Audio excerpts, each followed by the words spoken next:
talking in the microphone. You suck Joe Cronin's dick, fucking faggot. And or some various version of that. You're listening to The Joe Cronin Show.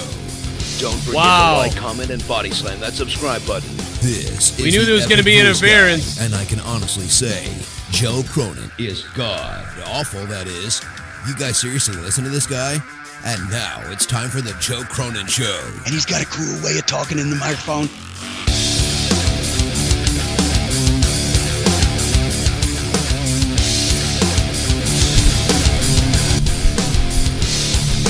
Wow! So creative, WWE! So creative! You once again did the nobody wins, we'll just end the show thing. How many times are they going to do this? Oh, they're both knocked out. Oh, it's over. It's a no disqualification.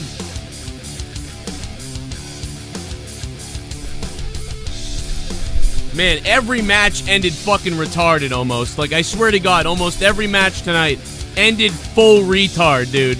Oh my God, dude, where's my raw tarded shirt? Where is my raw tarded shirt that's selling off the shelves right now? Oh my God.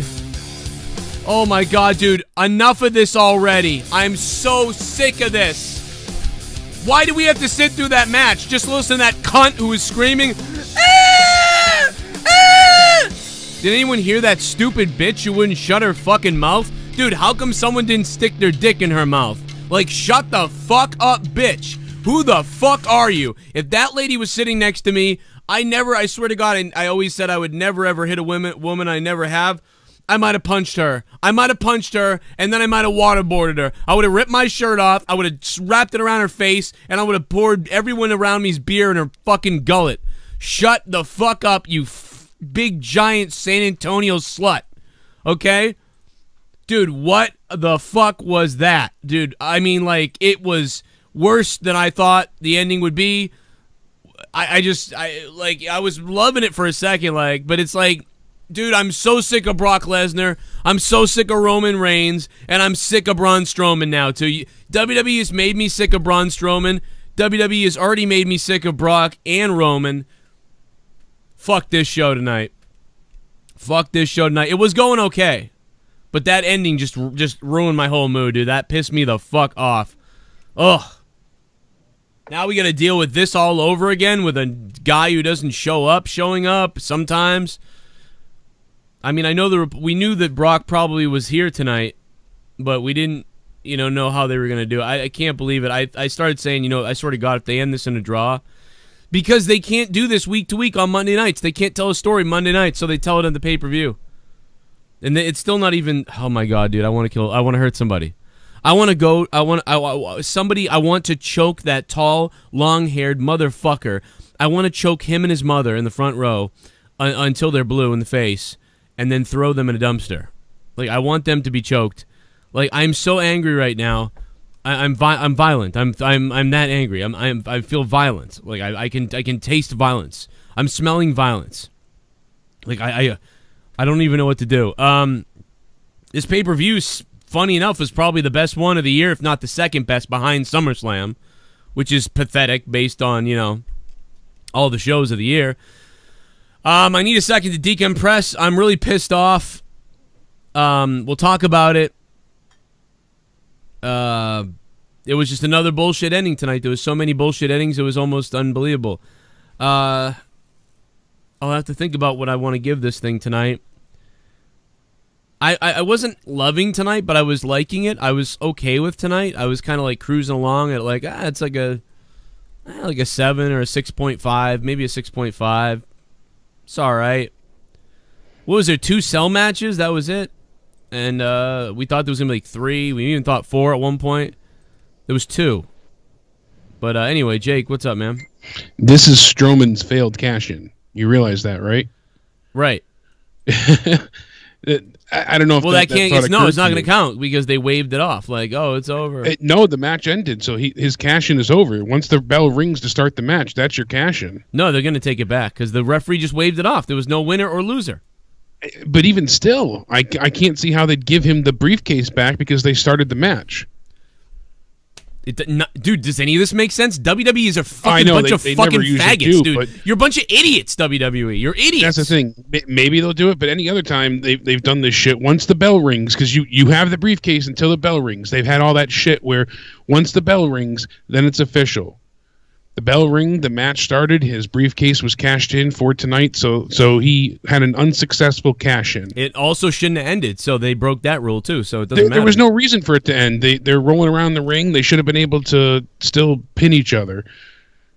Somebody should have rolled over and pinned somebody. He's going to get it back because the match didn't end. It should have never... I guarantee you he won't get it back. Oh, I guarantee you he gets it back. Guarantee. So I bet you anything. I'll bet your kids' lives and mine that he gets it back tomorrow night. You're on. Or I'll slaughter everybody. I swear to God. I bet everyone... You're on. I'll bet you that. I bet you he won't because they're fucked up and that's the way it'll go. It's going to be an unsuccessful cash-in, and he will get a rematch, but he's not going to get his fucking Money in the Bank back. Well, that doesn't matter. If he gets a rematch, I'd count that. He'll get a rematch, but he's not going to get the briefcase back. Fine. Yeah, I'll take that.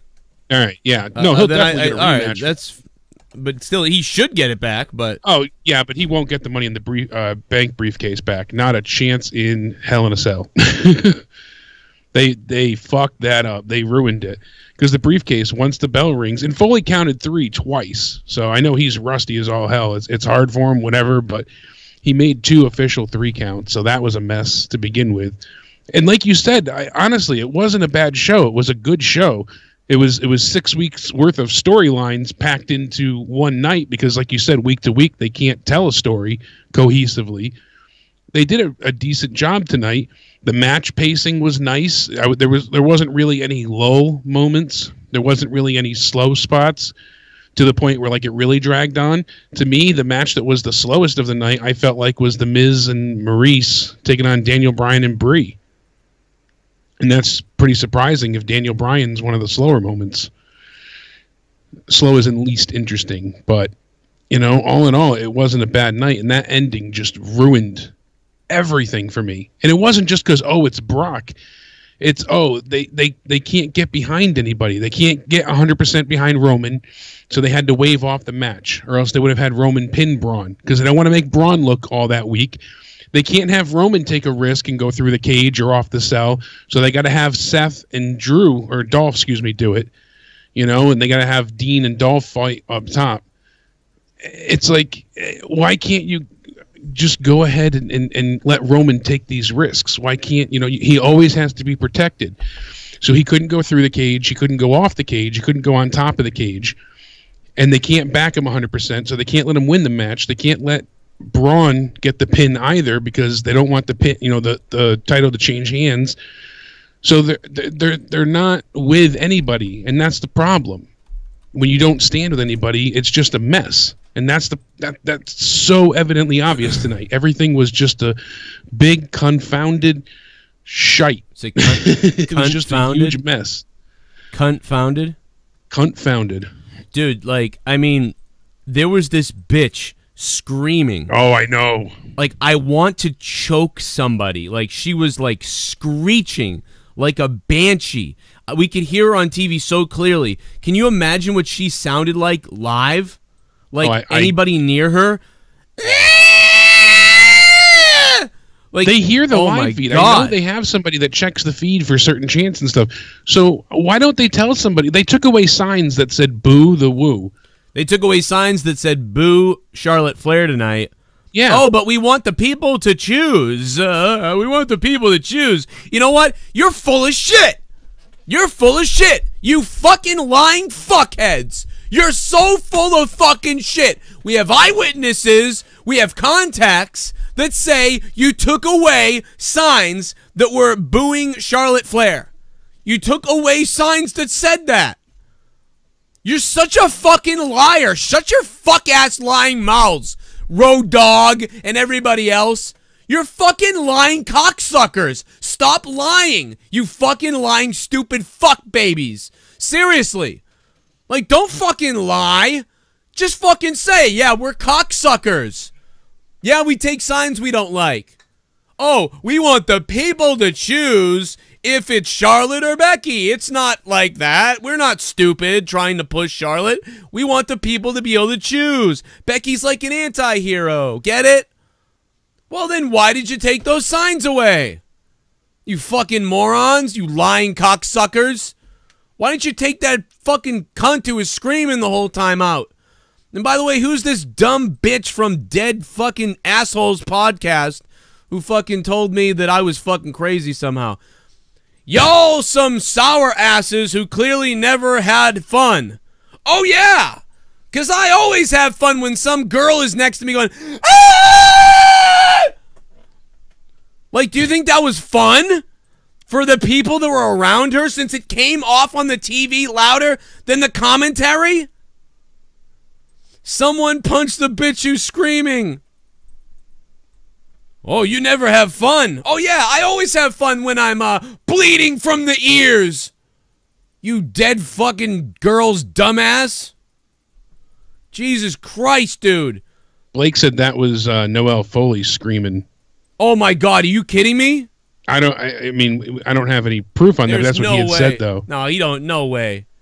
No way. Because she was right behind commentary, so. Swear to God, that couldn't have been her. I hope it's not her. Then Mick's not going to be happy with me.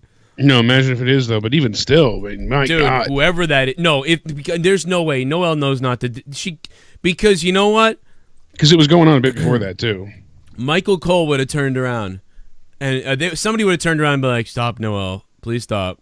Yeah. And why was she only screaming for Reigns? So, no, unless she's like wants to bang Reigns. From what I understood, she only bangs unemployed midget skinny clowns. So I don't think that's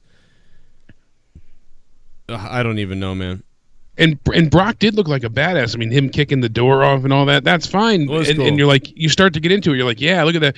And then you're like, shit, he runs up the up the ring with the door. I'm like, oh, that's cool. And then you're thinking about it. And once you start to think, it ruins it because you're like, fuck, he wasn't even around to begin with. This is the first time that the Universal title's being defended in a Hell in a Cell, they said. And that's because he held the belt for so long. It was, his fault that it wasn't ever defended. And it's like, not again. Don't start showing up if you're not going to be here, Why? It's just going to cause more problems. I don't know, man. I am enraged at this moment. Let me go to the donations. There's so many coming in, and I'll try to trigger this stuff. Super Chat Party. Giovanni Hotep Johnson, what's up, man? Thank you for the donation. He didn't say anything. He just wanted to drop $1. What's up, man? I had a bad day already, man, with the Patriots game. I had a feeling they might lose. But I really did have a feeling they might lose. But how about Cleveland, man? They just can't win. They look like they're going to win. They still lose. A lot of football stuff earlier. Yeah, we'll go through this pay-per-view tonight. I thought this was the second best pay-per-view of the year. It's up until I got so blinded by rage I lost my mind at the end. But still the second best pay-per-view. I think SummerSlam might have been better. Super Chat Party. Mo Cox Show. What in the butt? What in the butt? All right, but what in the butt? And I knew you were only someone from Canada would say that. Only someone from Canada would say that shit. There's something up in Canada, man. I don't quite know what it is yet, but it's some kind of drugs, and I want some. I thought we were the only people that were this psycho. I don't know, man. I'd probably give the show a 5 out of 10. I was probably at a 6.5. And then the ending just really is enraging. No winner, draw on a so-called cash-in match in a Hell in a Cell. Super Chat. Please stop. Who won the Raw Tag Team Championship match? What? Thank you, BD Skeleton. They retained. Dolph Ziggler retained, man, with McIntyre. What else we got? Do a little basketball dance off the concrete.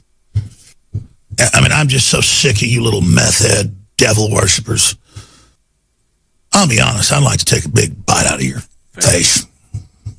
The cell looked like they just bought it on eBay, waited 2 months to deliver, you lay it down. Flat forgot to peel the red tape and call it a pay-per-view lol 2/10. Wow, 2 out of 10. Jesus. What the hell did you give the other shows this year? If you gave this a 2 out of 10, because, man, this was a 2 out of 10. Holy fuck. Let me tell you this, though. I don't care that the damn cell was red.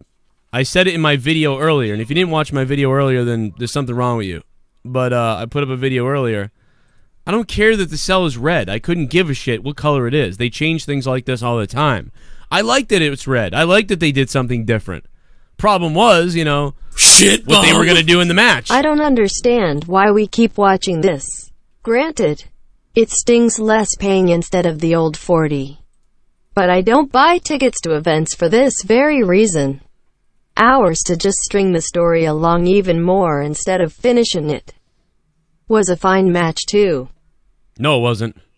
Ride My Face, Nia Jax. Thanks for the $5. That was not a fine match. Braun Strowman and Roman Reigns went out there and punched each other a little bit and shit, and that's about it. Jake, can you hear these yet? No, not yet. Okay, let me try one more time. Strowman is getting buried. Yeah, they're burying Strowman, or they're not burying him, but they're, you know, he's losing because Roman can't lose, you know, obviously. Thank you, Ride My Face, Nia Jax. Fuck yeah, I got everyone's addresses, mon! I got everyone's fucking addresses, mon! Joe and AJ was okay. That ending was Rotterdam. Absolute bullshit. 4/10 hashtag pooptoot. Show seemed to get worse as we continued on and leading to that epic douchebag of an ending. Beast Mode engaged. Thank you for the $5 donation. If you want to donate, links below, plus Super Chat link down there. Either way, 2 different ways to donate. All the donation amounts are listed below. You guys obviously fund the show, so feel free to drop a couple bucks if you want to help me tonight. If not, we'll be here for a while talking about this, me and Jake. And let's go to a phone call, see if we can trigger these sounds here. Let's go to AJ. What's up, bro? What's up, Joe? What's up, Jake? How's it going? Hell in a Cell, it was getting pretty good, but okay, the sweetheart. last 2 matches really Okay, sweetheart. Roman Reigns that they're not really paying attention. That like the fans don't want him, but they're trying really hard. They're making it worse. I mean, some people do. I mean, there, you know, I'd say I would say like 35% of the crowd seemed like they were loud for Reigns, including that one girl. But then the other half, again, it's people are booing him more, I think. I don't know, man. I'm so lost at this point. There's nothing to say. I don't care about any of them. I mean, I was excited when Lesnar came out there and kicked everything down. I thought maybe he would like pick one of the guys to take out, and then Foley would come back in and count, and he would like take out Reigns or Strowman, and then somebody would win because of it. I was hoping, I was like, oh please, it'd be pretty cool if Braun won it, but then it ended up just being a draw, which was the worst thing that could have happened, in my opinion, and that was just stupid, and this is already boring enough. These guys, I hate Roman. I'm so bored by him. Very bored by Brock. And I'm kind of bored by Braun. And so you put all that together, and now we got to deal with these guys all over again. So clearly at Survivor Series, or whatever, a Super Show, or whatever it's going to be, there's going to be Brock versus Braun versus Roman Reigns in a triple threat for the Universal Championship. So are you ready for that? What was that? Yeah, that seems most likely. But other than that, the Jeff Hardy versus Randy Orton was the match of the night. When he used that screwdriver in his ear, I turned the channel. Yeah. Such a non-painful thing, really, in hindsight. Made it look so sadistic and horrid. It was great. It was sold so well that it made people cringe left and right. It was a really great spot from those two. That's for sure. Why the fuck is your camera coming up down in my box? There it goes. Okay, I fixed it. I was Skype's like, all over the place. Skype's a mess, dude. Yeah, I like coming in your box, anyways. I think the only thing to take away tonight is, you know, Hardy had a pretty good match with Randy to start, and Samoa Joe and AJ had a good match. And then Forbes put out an article right away saying Randy Orton might have just ended the career of Jeff Hardy. And they were going on about, like, you know, I that landing he took did look rough, but he landed it well. I wanted to get your take on that, you know, because he did cover his head when he went down through the table, and then he immediately went on his back. It looked like he took the bump properly. Oh, yeah, that looked perfectly done by Jeff. Okay, so that's how I had, you know, analyzed it myself. And, you know, he doesn't seem to be actually getting medical treatment. I thought that was just storyline. But he's having more issues with the nerve damage. It was said over the weekend in interviews. And he's been saying that he wants to have just a few more of these highlight matches and then kind of work his way out the same as his brother as well. So kind of crazy, man. Kind of interesting. I thought maybe even tonight might have been, you know, some kind of ending or something, but they didn't go that way. I almost thought that Randy was going to show up at the doctor at the hospital and like with like tools and stuff, and they were going to do a scene where Randy shows up at the hospital with like a drill, you know what I mean, and they like shot something earlier where they could have made it look good. So they didn't do that though. So once again, I think an opportunity missed, unless this is the end of the story. But it's legend killer becomes a true killer. I mean, really, like, why not? Like, he shows up there and he like does something weird, you know, I don't know, in the hospital, but yeah, they just don't go there, so whatever. But and also, yeah. Also, I didn't agree with Becky Lynch winning the championship here. I think it would have been more if she would have won it at Evolution. I started thinking that too. It seemed a little bit lackluster to me. I don't know why. I thought, you know, Charlotte was going to do something in this match to sort of turn herself a little bit, and that didn't happen, and it was a straight-up victory. It was very lackluster to me. I don't know, something didn't connect. It was like they were doing all this stuff for Becky, and it didn't connect, and I don't know why. And I think part of it was the match placement. I thought it was horrible to place that match so early and right after what just happened with Jeff and Randy, but there was really nowhere else you could put it because of where they wanted to put Ronda. And it felt like Ronda Rousey's match really should have been second because people would have still been excited for that and whatever. And by the time Becky came out, they would have been more, I don't know, observant, I thought. That was the only match. I don't usually argue about match placement, but that would have been, to me, it hindered Becky somehow. I don't know, they continued telling their stupid little story with them. And I agree with that, too, because I said that as well. That was the problem. The rest of the women didn't hold a candle to what Charlotte and Becky did, and especially Maurice and Brie. They looked like, you know, real amateurs. Their conclusion to their match, what their was finish, that roll-up was they botched something. So poorly telegraphed. Like, she stood there waiting. She was like, grab my ass, like, just waiting for her to get rolled up. And you knew, like, it was just bad. Like, everything they did in that match was sloppy and just poorly done. And oh, well, they haven't wrestled in 7 years. Well, aren't you supposed to practice these things? And, you know, actually on TV, that Maurice hasn't had since SmackDown last week was her first time in, 7 years? They said 7 or 8, something like that. Yeah. You know, it's been so long for her, and okay, but that shouldn't be an excuse. You know, you're coming back, you should practice and continue to practice, and I don't know. You expect more, and I had a few people, you know, family members too, make a good point. They come from the era of divas; they're still divas. Yeah, and you know, these are now women wrestlers, and there's a huge difference. So yeah, it shows. That was a garbage match ending. Yeah, waste and of with time. Ronda, you know, she had to have a rib injury just so Alexa could get some offense in and make it somewhat believable. And I see what they were trying to do there, but the crowd did not believe it or buy into it once. They knew that Bliss was going to lose, that, you know, that was written in the stars. She was going to get her ass kicked. So anytime she started to get offense in, people just kind of didn't give a shit. They just fell asleep. Yeah. Didn't really, you know, they were just waiting for Ronda to start whooping ass. It was, I don't know, man. It was all right, but it wasn't that good. And I think SummerSlam was better. Well, that's what I'm agreeing with you, because the last 3 matches was Daniel Bryan's match, Ronda's match, and then the main events, and those were the weakest of the 3. So the first 4 were really good to excellent to you know, even better, and they all told really good stories. They were fun to watch. They were entertaining, high impact, lots of action. And then you get these drawn-out slow, and then disappointing matches, and then a really clusterfucked, overbooked, frustrating ending.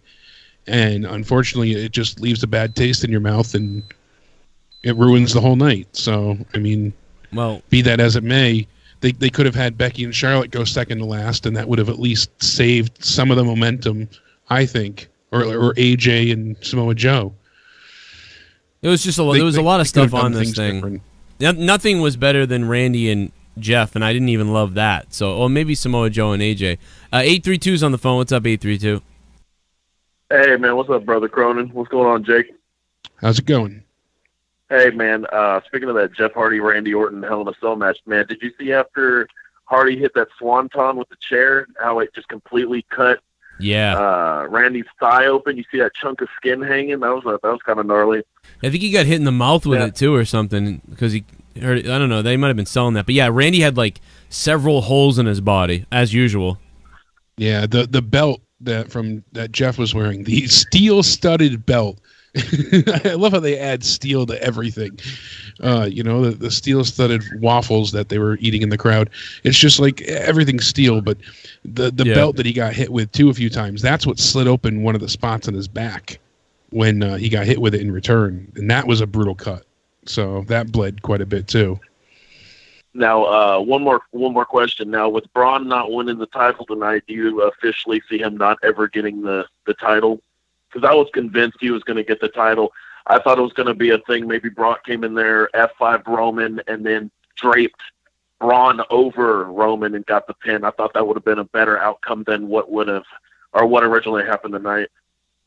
I think he'll eventually get it, but I don't, and I don't know if he'll get it in 2018, but he'll eventually get it though. But it doesn't make a difference. I'm uninterested in Braun, uninterested in Brock, and uninterested in Roman. So I couldn't care about that belt. Only belt they care about is Samoa Joe and AJ Styles matches and their belt. And that belt should have been last tonight because if you're going to have a draw like this, be so shitty. And by the way, Dolph Ziggler finally did something extreme and they didn't even get it on video. We saw Seth go through the table and we missed Dolph's shot. Why didn't they have a wide shot of that? Dumbasses. Because they only care about Seth. I guess but that irritated me. Y'all have a great night, man. Yeah, man, no problem. Thanks for the call. That irritated the hell out of me, though. I was like, why couldn't they get his shot, So stupid. But anyway, Generated's on the phone. One more, and we'll go back to the nations. Oh, I didn't know my phone number would go through as a contact. That's awesome. Normally I would call on Skype, but, my Mac got sent into the... got sent in for repairs, so I won't be here tomorrow. Luckily for Raw, so maybe I'll jump on Raw with my webcam. Who knows? They're gonna find the porn. You broke it. No, what happened was I turned on and there's a loud fan sound, right? And then it gives me this error code. I took it to Apple once. They fixed it, right? It happened again. I took it in. They said, "Well, guess we have to send it in for repairs," and I'm like, "Shit." So I'm stuck calling you guys on just regular phone, which I'm fine with. But all right, hurry up. What's up? So Joe, I have some intel for you. I don't know if it's on .com yet, but it's on the app. It says verbatim, Braun Strowman technically cashed in his briefcase. Although there was no finish, it still counts as a cash-in because he technically cashed in tonight in the main event. Damn, yeah. So he loses that briefcase. Yeah, so they're gonna have a triple threat anyway at the next pay-per-view. He'll get a rematch, but he doesn't get that briefcase back. I knew it. I just think that's kind of shitty though. Like, couldn't Roman just be like rolling around and then he just gets his arm on Strowman and then you can do the 3 count there. It's just why they should have. It makes no sense what they did. There's no way a referee should be stopping the match like that. There's just no way that should have happened. The match should not have stopped. Especially in a Hell in a Cell match, they know that their bodies are going to be destroyed tentatively.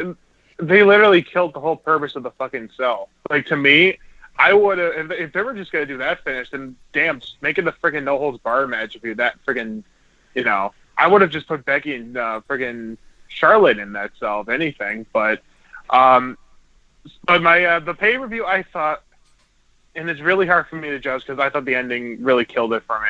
Because I was really, I was going, insane. Like, holy shit, everyone's in the fucking match, even Brock. This pay-per-view was up and down. I mean, the only thing I liked about this whole pay-per-view, to be quite honest with you, was Becky winning the fucking title finally. Because that was the only thing that got me going, holy shit, finally. Fucking finally. Well, she's already won it, though. Like, what the hell was... I know, but, like, she finally got it again. That's all I wanted was Becky to fucking get that title. Because I'm just sick and tired of Charlotte now. Yeah, I agree with you there. I was excited for her to recapture it as well. I mean, it's been over, 2 years at this point? Something along those lines? They said on SmackDown that it was been 2 years, right? Last Tuesday. And then they made that whole thing where it says 2 years too late, or 2 years too long, or something like that. But my least favorite match of the night could piss people off, depending if you're a Daniel Bryan fan, so I think I just gave it away. No, it was horrible. That match was horrible. I hated... I don't know if I should blame Brie or if I should blame Daniel. And to think that Brie Bella is dating or married to someone that knows how to wrestle as good as he is, I'm really surprised that Daniel didn't go, okay, Brie, this is how you do a suicide dive. Or this is how you do a proper fucking roll-up. Or this is how you try not to kill yourself like your sister almost did. Like, it's like, Daniel, teach your wife how to wrestle, for fuck's sake. Like, I'm just... She's not a wrestler, really. That's the problem. She's not good. By the way, I was watching were you guys having problems on the network tonight? Yeah. I mean, I'm curious. If anyone's having problems with the network, let me know. Because I watched it on PlayStation 4. And I was on the pre-show, and I had to sign out and sign in a bunch of times. And First, once I got it, I left it. I was trying on the Xbox, and finally I just left it on the computer. First 15 minutes on my Xbox, I couldn't. It was kicking me out on the first 15 minutes. On the PS4, when I got to the pre-show, it immediately crashed.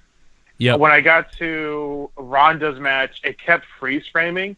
So my sister would walk in and be like, "Man, these freeze frames of Ronda and Alexa wrestling almost look like you're looking at a slideshow for a porno or something." And then you know, it's just they were kept crashing. I almost freaking missed Styles and Joe. Like, literally, I never right at the crash, right at that perfect fucking promo with Joe doing that freaking bedtime book thing, which I hope to God, WWE, if you're listening to this, capitalize the shit out of that and make that a legit book. Like, for, I don't know, $5 on the WWE shop. Like, please, for the love of God.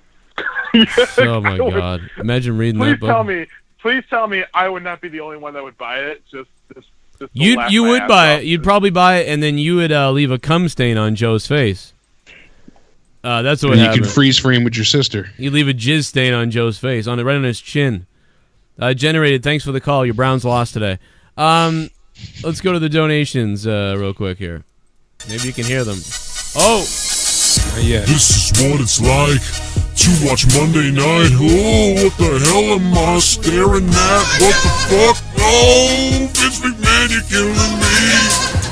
Vince McMahon, this wrestling give me a disease. Oh, Monday Night Raw sucks. Oh, okay, Smackdown Raw also sucks. And oh, if they call someone up from NXT, I know they're gonna get really bad quickly. Oh, I wanna die. Wrestling die. I wanna die. Every Monday night. Holy shit, Yeah. I'm glad I turned off the PPV after the WWE title match and watched porn. Instead, also the long hair guy and the green shirt guy needs to stop screwing each other. For freaking money. I'm so sick of that guy in the front row. John Wills, thank you for the Angry at Raw, the new donation, the new $15 super chat. It's also a $26 regular donation, I believe, John Wills. Thanks, man. Yeah, I can't stand the guy in the front row. Like, I don't know why it shouldn't irritate me. And I used to laugh when people get irritated by the guy. I used to be like, yeah. You can't stand the guy in the front row. Can't stand the green shirt guy. Yeah. I almost can't stand complaining about it anymore. But I don't know why tonight I was just like, I want to choke that guy. I want to choke that guy. I want to choke that guy. Please stop fucking sitting there. Horny. Oh my god, I'm so fucking horny. Oh my god, I'm so fucking horny. Happy fucking birthday. You rich piece of shit. So fucking horny. Oh my god, so horny. Oh my god, so horny. Happy birthday. Oh, honey, honey, honey. Donation, donation. Time, time. Put it in my round bum.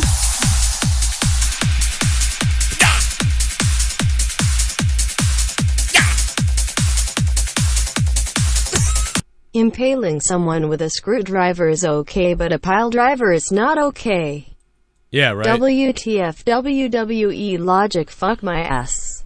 You can't have blood, but we can fucking impale someone with a screwdriver. We can't have a chair shot to the head where you put your hands up and block it, but we can stuff screwdrivers in people. Dude, that was more disgusting than anything else. Plus, it's a screwdriver, so kids could use it, right? I thought that was the whole fucking weapon thing that they didn't want to do. Just so dumb. Why can't you do other things then? You fucking... Dude, I was watching fucking National Geographic. Ed's View, thank you, Ed, all the way in Japan. Japan. Becky won. I got my money's worth. Becky did win. I did like that. I like that Becky won. Piccolo. I might have messed up your name because it was a quick donation, $2. Harry with 25 bits. That ending means that match was a waste. Also, pay-per-view was under 15 minutes for the first time in a long time. And is WWE booking quality at WCW 2000 levels yet? Yeah. Oh, yeah. I thought WCW was more interesting than this. Hell in a Cell is brought to you by Twizzlers.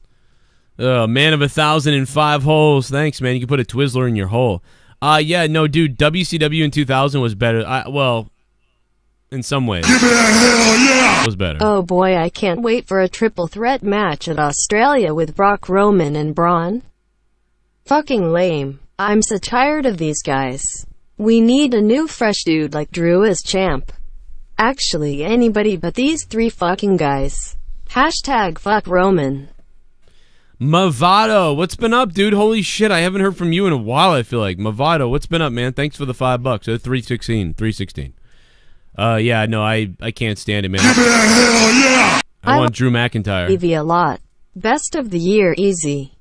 Every match was great except Bryan and Miz in the last match. I agree it's kind of a dead feud that has become tiring. Brock was nice surprise, but then it was ruled a no contest, which was dumb.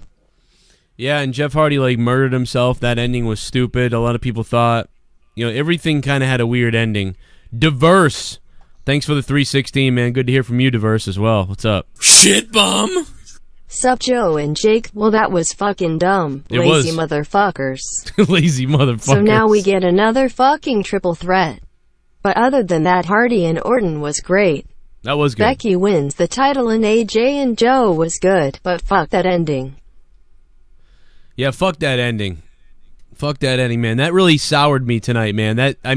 When I calm down and I think about it, I'm going to remember that it wasn't that bad, and we've had way worse. Triple Gaming, thank you for becoming a $5 ShiBUM. You are now a ShiBUM of Joe Cronin Show. Thank you. We got more. We got a lot. You've got a new subscriber. Hey, Nicholas Nelson, thanks for subbing to the channel, man. Have a drink. If you are new, feel free to hit that red sub button and hit the bell as well so you don't miss out on the daily podcasts, the videos, the news, and we're live after every WWE event. ShiBUM! Cause that bitch screaming Roman Reigns is gonna get a huge Samoan cock up in her tight oh my god ass, and it's gonna be ridiculous. 0 tenths fuck WWE. Bring back holy WCW. Shit. Hey, better get the lube ready. Last night I was at Top Rope Promotions where I do the commentary usually, and Ryan Waters almost killed himself. Whoa! Ryan went off the top in his retirement match. Through a friggin' table. It looked like a body flying off a building. It was horrific. What a match. I got the whole thing. I had to tape it last night. Super chat. Brock versus Roman versus Braun at Super Showdown. 8 tenths. Last night was Summer Showdown. But yes, Super Showdown is coming. 8 out of 10. Thank you, sir.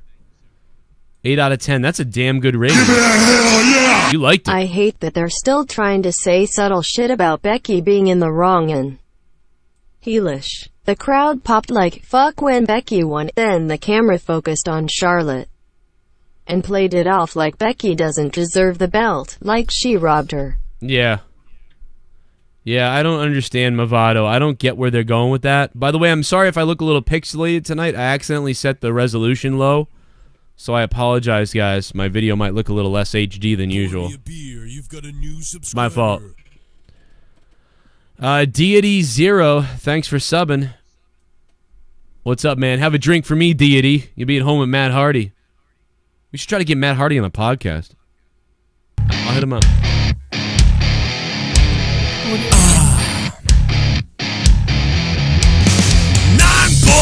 for a fuck. Someone donated 9. I'm getting hard. I got 9 inches inside of your wife. $9. I'm shooting my semen to the ceiling. I'm coming and my balls have turned blue. $9. Suck my dick. Becky was worth my $10. WWE will have to suck it up. Becky could punch a baby right now and we still cheer. Yeah. She could punch the chick screaming and she'd be over mega. Yeah. Brock is gonna make things a triple threat, then win and take the belt to UFC. Bet. Patty Baker. Fuck yeah, I got everyone's addresses, Mon! I got everyone's fucking addresses, Mon! Okay, Hell in the Cell is a no DQ anything goes match, but it ended in a DQ. What is really going on with the WWE? Do they really think we're that stupid? Well, Juice Man Smith, they do. WWE believes you're morons, number one. That's obviously evident. But the other thing is they've done this a million times before. I think they've done this 3 times this year. And one time maybe on Raw and one time at another pay-per-view. I don't remember. And it's just their way of getting out of it. And it's garbage. It's because they suck at... They can't come up with anything else. Which is fine, but I'm not interested. Like, if like Goldberg came out or something, then you could do this. But it was Brock, so it's just like, oh, it's that again. This sucks. Vincent Red Wolf. That might be the most manly name, almost, except for Vincent, that I've ever heard. Vincent Red Wolf. That name is badass. Thank you for subbing to my channel. I love that you're here, because that name is the shit.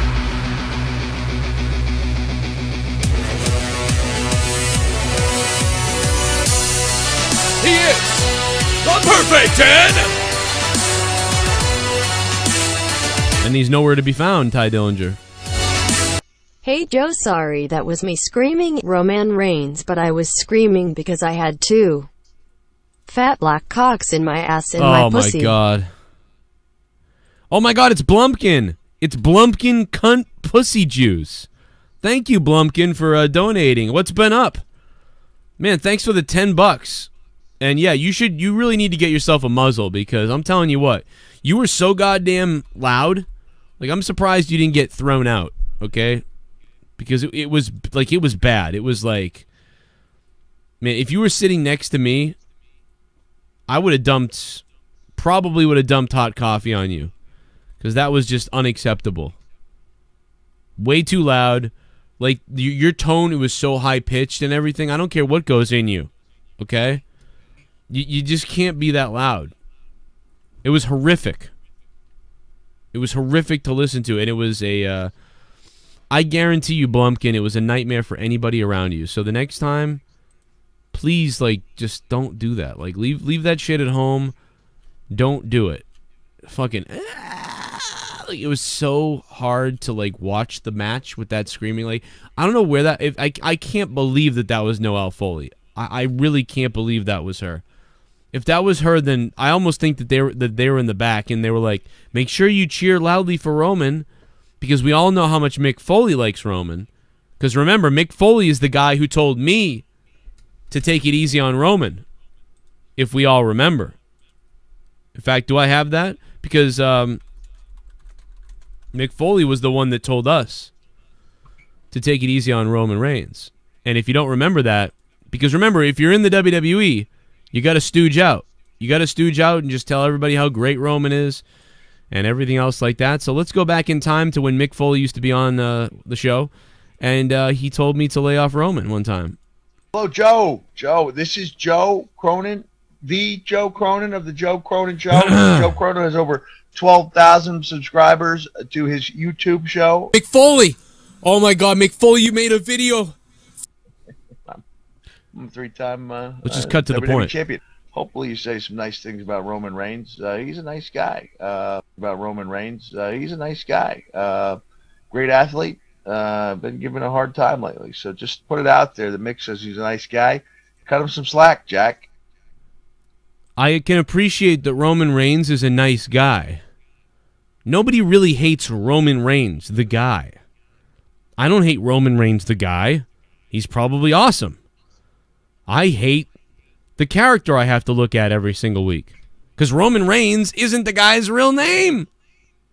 Because I think Mick knows this. It's not real.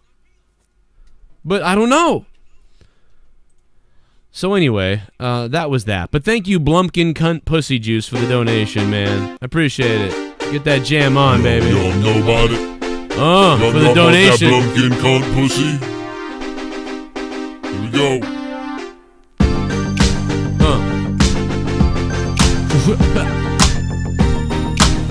Thanks, Blumpkin. Let's party. You got that Blumpkin. You got that Blumpkin pussy juice. That fucking cunt. That fucking juice is on the loose. That pussy screws all of the men. Blumpkin cunt pussy juice. Once it's in my mouth, I'll swallow all your juice. Blumpkin fucking cunt pussy juice. That cunt is on the loose. That pussy juice. All right, I'm sorry. I believe that Jake can hear things now, so... I was rocking out. Yeah, that was... I love Blumpkin Cunt Pussy Juice. Is like one of my favorite songs I've made. It's available on Patreon right now, along with 38 other songs, and a link that's downloadable for 80 of my songs, should you want to listen to 100 of my weird, stupid songs, which I don't know why you would, but some people do. It's available on Patreon. You become a $2 patron, you can download over 100 songs. It's amazing. Patreon.com/Joe Cronin Show. Let's go back to a couple more of these. Super Chat Party. What did you guys think of Hell in the Cell tonight? Somehow, someway, Roman retains. I'm up to the limit with these folk. Oh my God, dude. Matt Ryan. Damn. Up in Canada. Dropping a $50 bomb. Holy shnikes. Wow, Matt. Bro, thank you, dude. That's the largest donation of the night, dude. I think that translates to like 42 or something dollars American. Because our money is worth more than theirs again, right? It went, for a while, Canada's was worth more. But dude, Matt, thank you so much for that huge donation, man. That's fucking big time. You're a fucking beast, that super chat in there. You look like Brock Lesnar. Slam dunked it. You look like Brock Lesnar's privates. Let's take a phone call down again. That cell door. Yeah, he did. That was cool. It did look that good. Was, and they maced, dude. Did you not laugh when they maced? Drew banging on it. One of the two were banging on it and couldn't move it. Yeah. And then you see Brock go up to it and just barely kicks it, and it goes. I said out loud to Leah, I go, he's gonna punt the fucking door in. He's gonna punt the door in. They're gonna make it look like they want the key, and he's gonna punt the door in. And it was still awesome, even though I knew it was coming. And yeah. But what I didn't know was coming was them macing Foley, which that cracked me to hell. That was really funny when they maced Foley, dude. I was laughing my ass off at that. I can see why it's funny, but it was frustrating to me. It was just unnecessary. Like, what was the need of that? Like, the match would have been disqualified. It ended in a draw anyways, so I could see if they needed somebody to, like, if they needed Braun to win, so they distracted Foley from, Lesnar attacking Roman. Like, something like that. Like, they needed just to attack Roman, so they didn't want Foley to see it, so they maced him, and then Braun got the victory. But if it's going to end in a draw, then why mace him? Just to make him more of a bad guy? He's already a heel. They're probably going to go with, like, he was going to be, like, ruin it. If he wasn't in the match, nobody was going to have a match, or that type of stupid thing they'll say tomorrow on Raw. It just doesn't make sense, but whatever. Watch the ratings die. Watch the ratings keep dying, because that's going to happen. We're going to go to the phone calls again in a second. A lot of people calling in. Phone lines are... This is the busiest we've been since SummerSlam night, so we're getting up there, man. There's a lot of calls. I know you were pointing out the guy, that is there every single time, but Justin Wells tweeted me. He said the best part of Twizzler in Hell was the 400-pound guy wearing red face paint with vampire teeth in the crowd, feeding his pie hole with Subway. He was like, "What the? You didn't notice him?" Oh my God, no. Even Ringside News said a fan dresses up like the devil and sits in the front row. He said, Zoe and Richie, thanks for subbing. The brave devil of a fan was sitting ringside and could even see him doing the DX chops during the Raw Tag Team title match. Oh my God! God. I sent you. It's in the Skype chat. The picture of this guy. It's just this big jolly red faced fuck sitting there, and it was so distracting and infuriating, but hilarious at the same time. It was so ridiculous. My name is Kane, and I'm donating.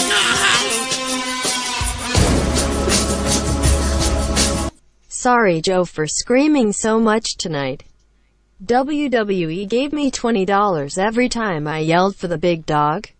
I hate myself, but I'm going to go buy some cocaine and tell my kid that I wish his daddy was Samoan and not in Oh my prison. God.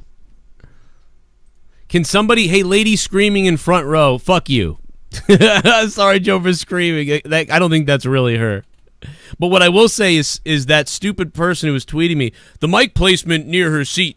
We get most people, whatever. She goes, she wasn't distracting. It was all in good fun. She wasn't shouting obscenities. Yeah, I got everyone's addresses, Mon. Dude, she was screeching at the top of her lungs. Nobody was doing that. Sup, fellas, hoping for a rant.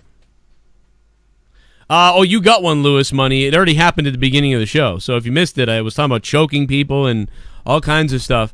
Lewis Money, thank you for the $5. I might go into another rant in a minute, so look out for that. I might eviscerate somebody. But I'll tell you what, man. Go on Twitter. I just retweeted her tweet. I think she's ridiculous. Dead Ass Girls podcast, whatever the hell. Nobody listens to it. She's like, nobody was harmed or whatever. It's like, okay, I get it. It was annoying. You annoyed almost everybody that heard it. Like I got messages on messages. So you're stupid. Like just say that obviously she was loud and got carried away and was having fun and oh well, I guess. But I don't know what, like, shouting. She wasn't shouting obscenities or being an ass, just cheering her favorite. She was not cheering her favorite. She was coming. That's not cheering. She was screeching and screaming at the top of her lungs like a psychopath who was masturbating while watching the show. She was not just screaming for her favorite. You know what I mean? Like, let's go, Roman! Shit, Bum! Well, all I can say is Randy heard voices in his crotch. Jeff flew and crashed. The cell looked like my ass after a night of Taco Bell. Overall out of 10. Aru Shin-Chu! Oh, what's up, Aru Shin-Chu? I love you, Aru. What did you give it out of 10? You gave it a, thanks for becoming a $5 shit bum, by the way. 6.2 out of 10. I could probably get with you on that one. I think I'm going to give tonight a 5 because of the Screaming Girl and the endings.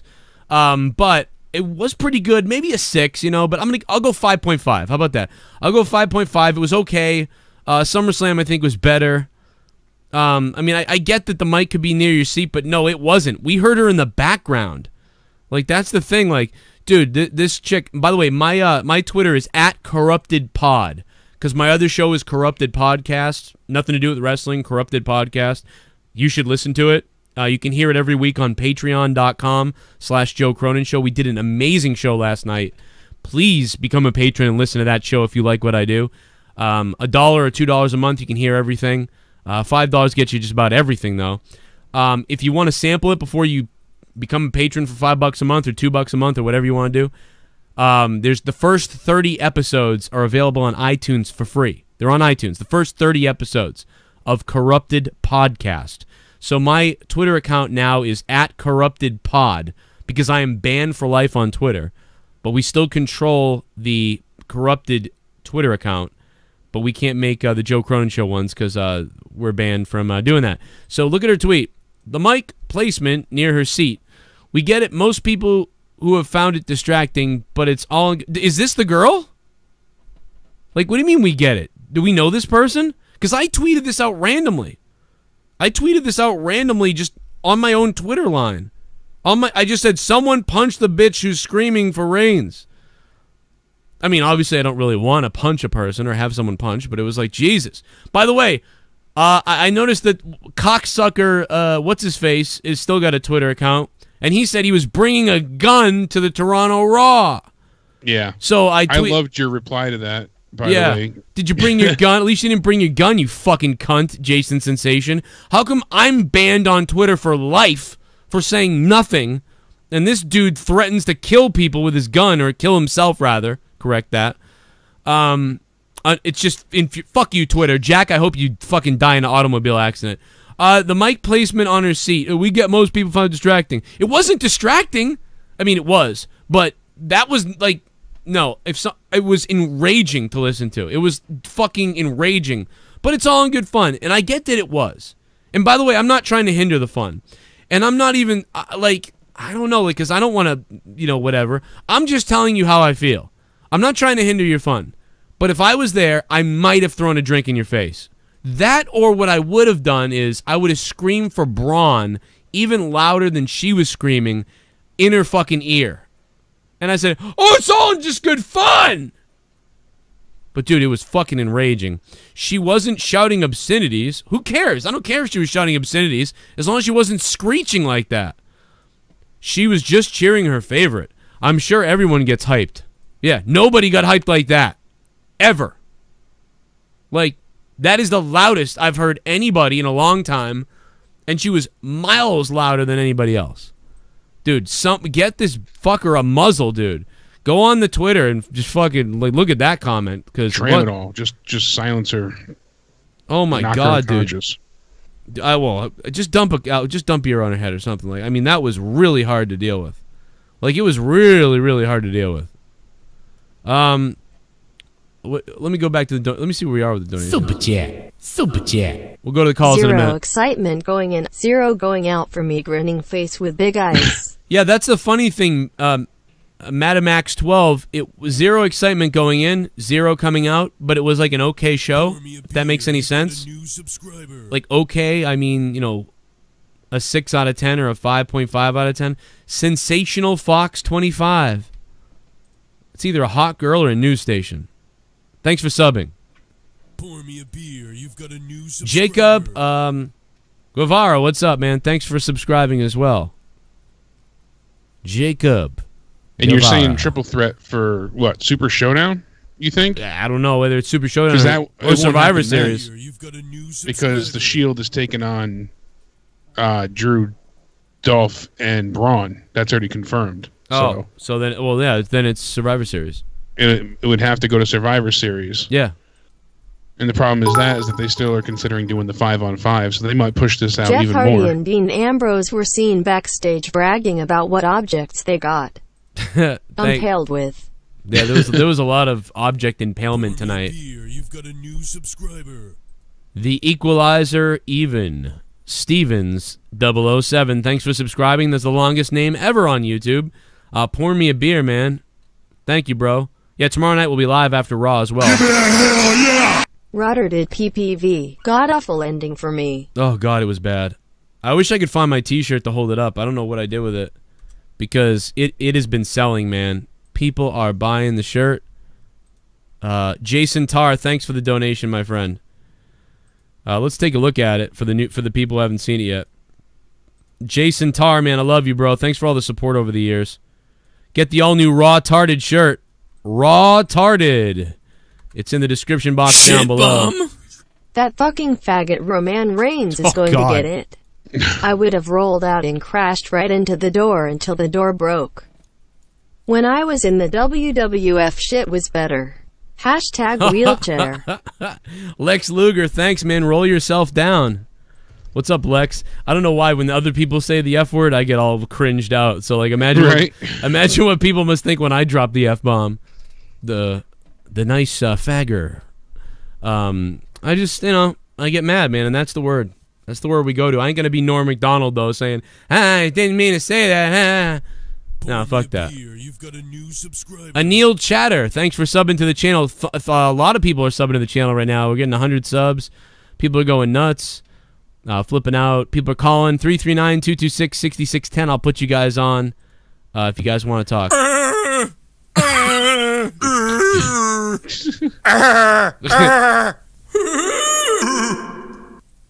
Soy boy, wrestling is for pussies. Yeah. Fancy being worked into such a seething shoot over a kid's show. Have some money from me and continue to watch something you hate so much. This is your price for sinning against God, Joe. Well, that was the weirdest donation of the night, but thank you. I guess, man.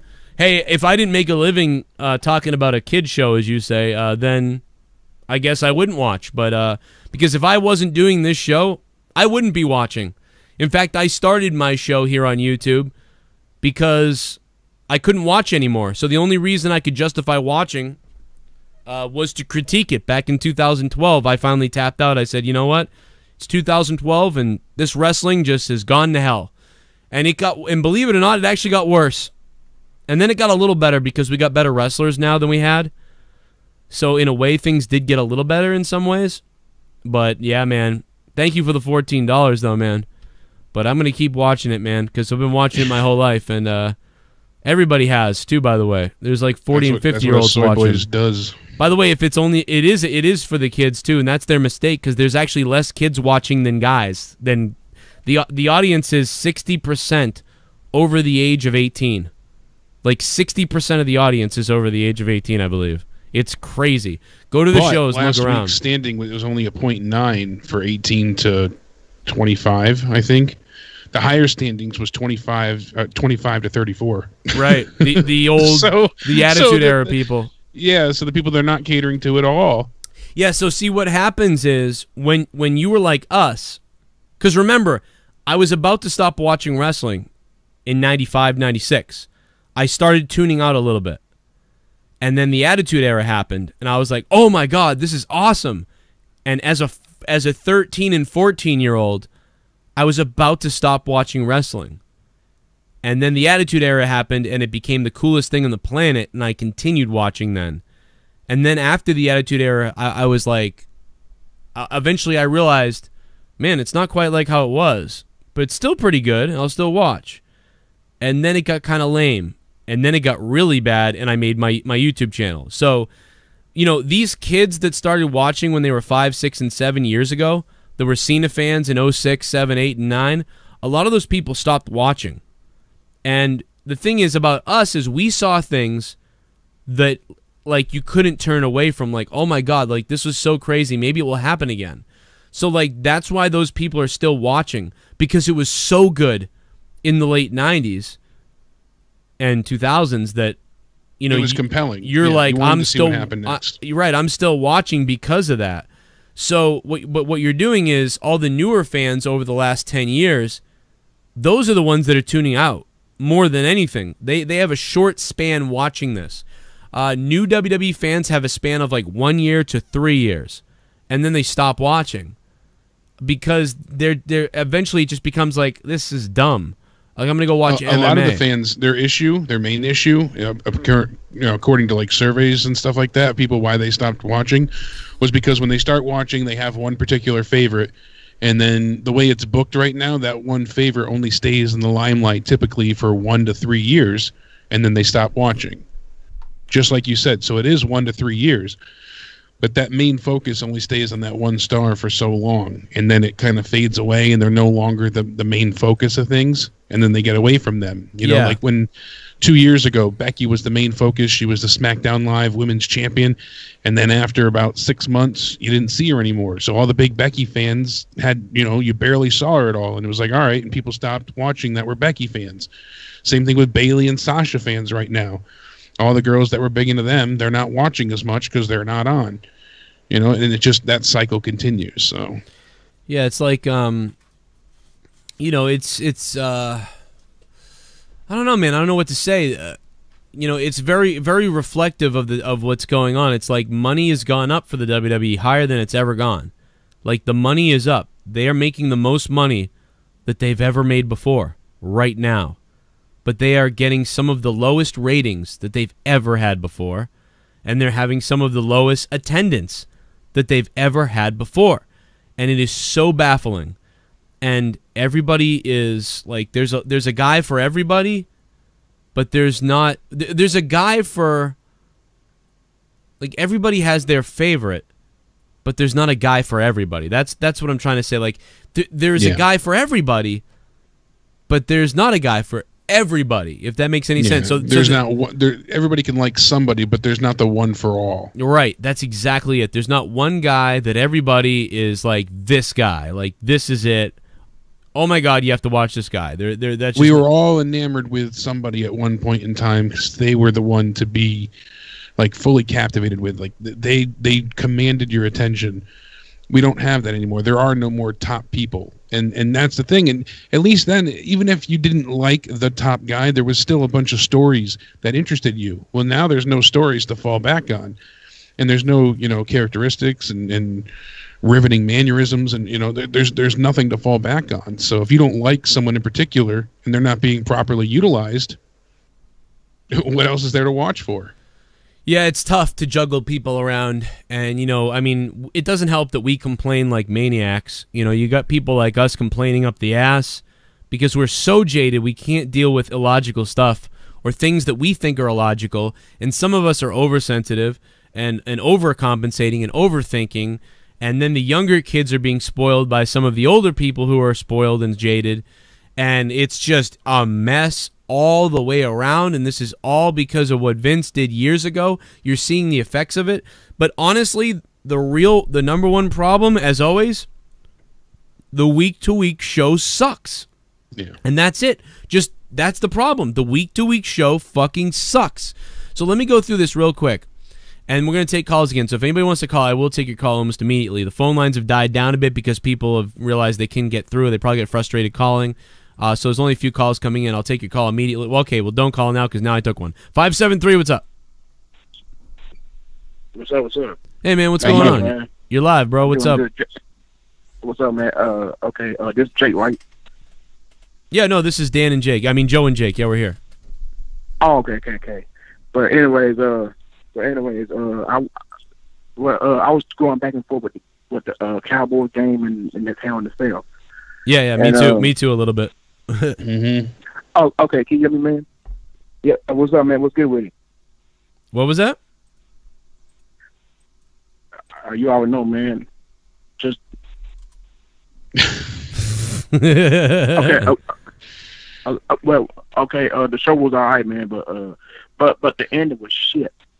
Oh yeah, that was our biggest problem too. I think it's unanimous. Like I've seen everybody is saying that. Like they're like, just fuck that ending. People didn't like the Jeff Hardy ending either. Like they didn't like that as well. No, I ain't like that ending either, man. But if I had to choose, I would take that ending with Jeff Hardy more than the Woman ending. Because at least it was just because it was just Jeff Hardy and Randy Orton instead of the Shield and McIntyre, Ziggler, and Brock Lesnar all getting involved. And I felt like Mick Foley, in my opinion, I felt like for a second he might have botched that 3 count because it looked like he hit the 3. He was a mess, dude. He was a mess in the ring as a ref, dude. Hey, he was, man. Are you a Dallas fan? Are you a Cowboys fan? Not really. I'm not a Cowboys fan, but they are fun to watch sometimes. They can't be fun to watch whether you chill or hate them. Yeah, man. Yeah, I mean, I'm a that's Giants what I figured. fan, so I was trying to go back and forth and multitask, and it wasn't pretty. So there was a point in time where I thought we had a chance, and then what the hell was the score? I don't. I see. It was only 20-13. So okay. Giants lost, but yeah. How about the Browns, man? They lost again. I know. They were winning most of the game, and then they lost. Oh, dude, today was a weird day if you played fantasy football today, God bless you. What the hell happened today, man? The fucking Vikings and Packers tied in OT again, a tie. The Vikings and Packers tied. The Redskins lost to the Colts. Dude, the Buccaneers beat the Eagles. Yeah. Eagles with a lot of injuries. Buccaneers are for real this year. The Chiefs and the Steelers, had a battle, and the Steelers, just blew it and then kept fighting, though. The Bengals beat the Ravens, which I was surprised about that. The Jets lost to Dolphins, so suck it to that. Everybody who told me the Jets are going to go on I think it was Ken, they're going to go on their run or whatever with the new quarterback, and I'm like, yeah. And I think I said something last night on Corrupted about it. And I think that's hilarious because I said it last night. I said, yeah, until number 14 coughs up his ass or whatever I said. And it was today. The Chargers beat the Bills, which was the only game that I chose right. Falcons beat the Panthers. I thought that would happen. I mean, the Cardinals didn't score a fucking point. The Raiders had it, and then they blew it. And it's just like, what was this day in football? Anyway, moving back to wrestling, I want to open up the phone lines again, so please feel free to call up. Well, there's a great point, too. Tomorrow, Seahawks and the Bears, so that's going to be a big game for Raw.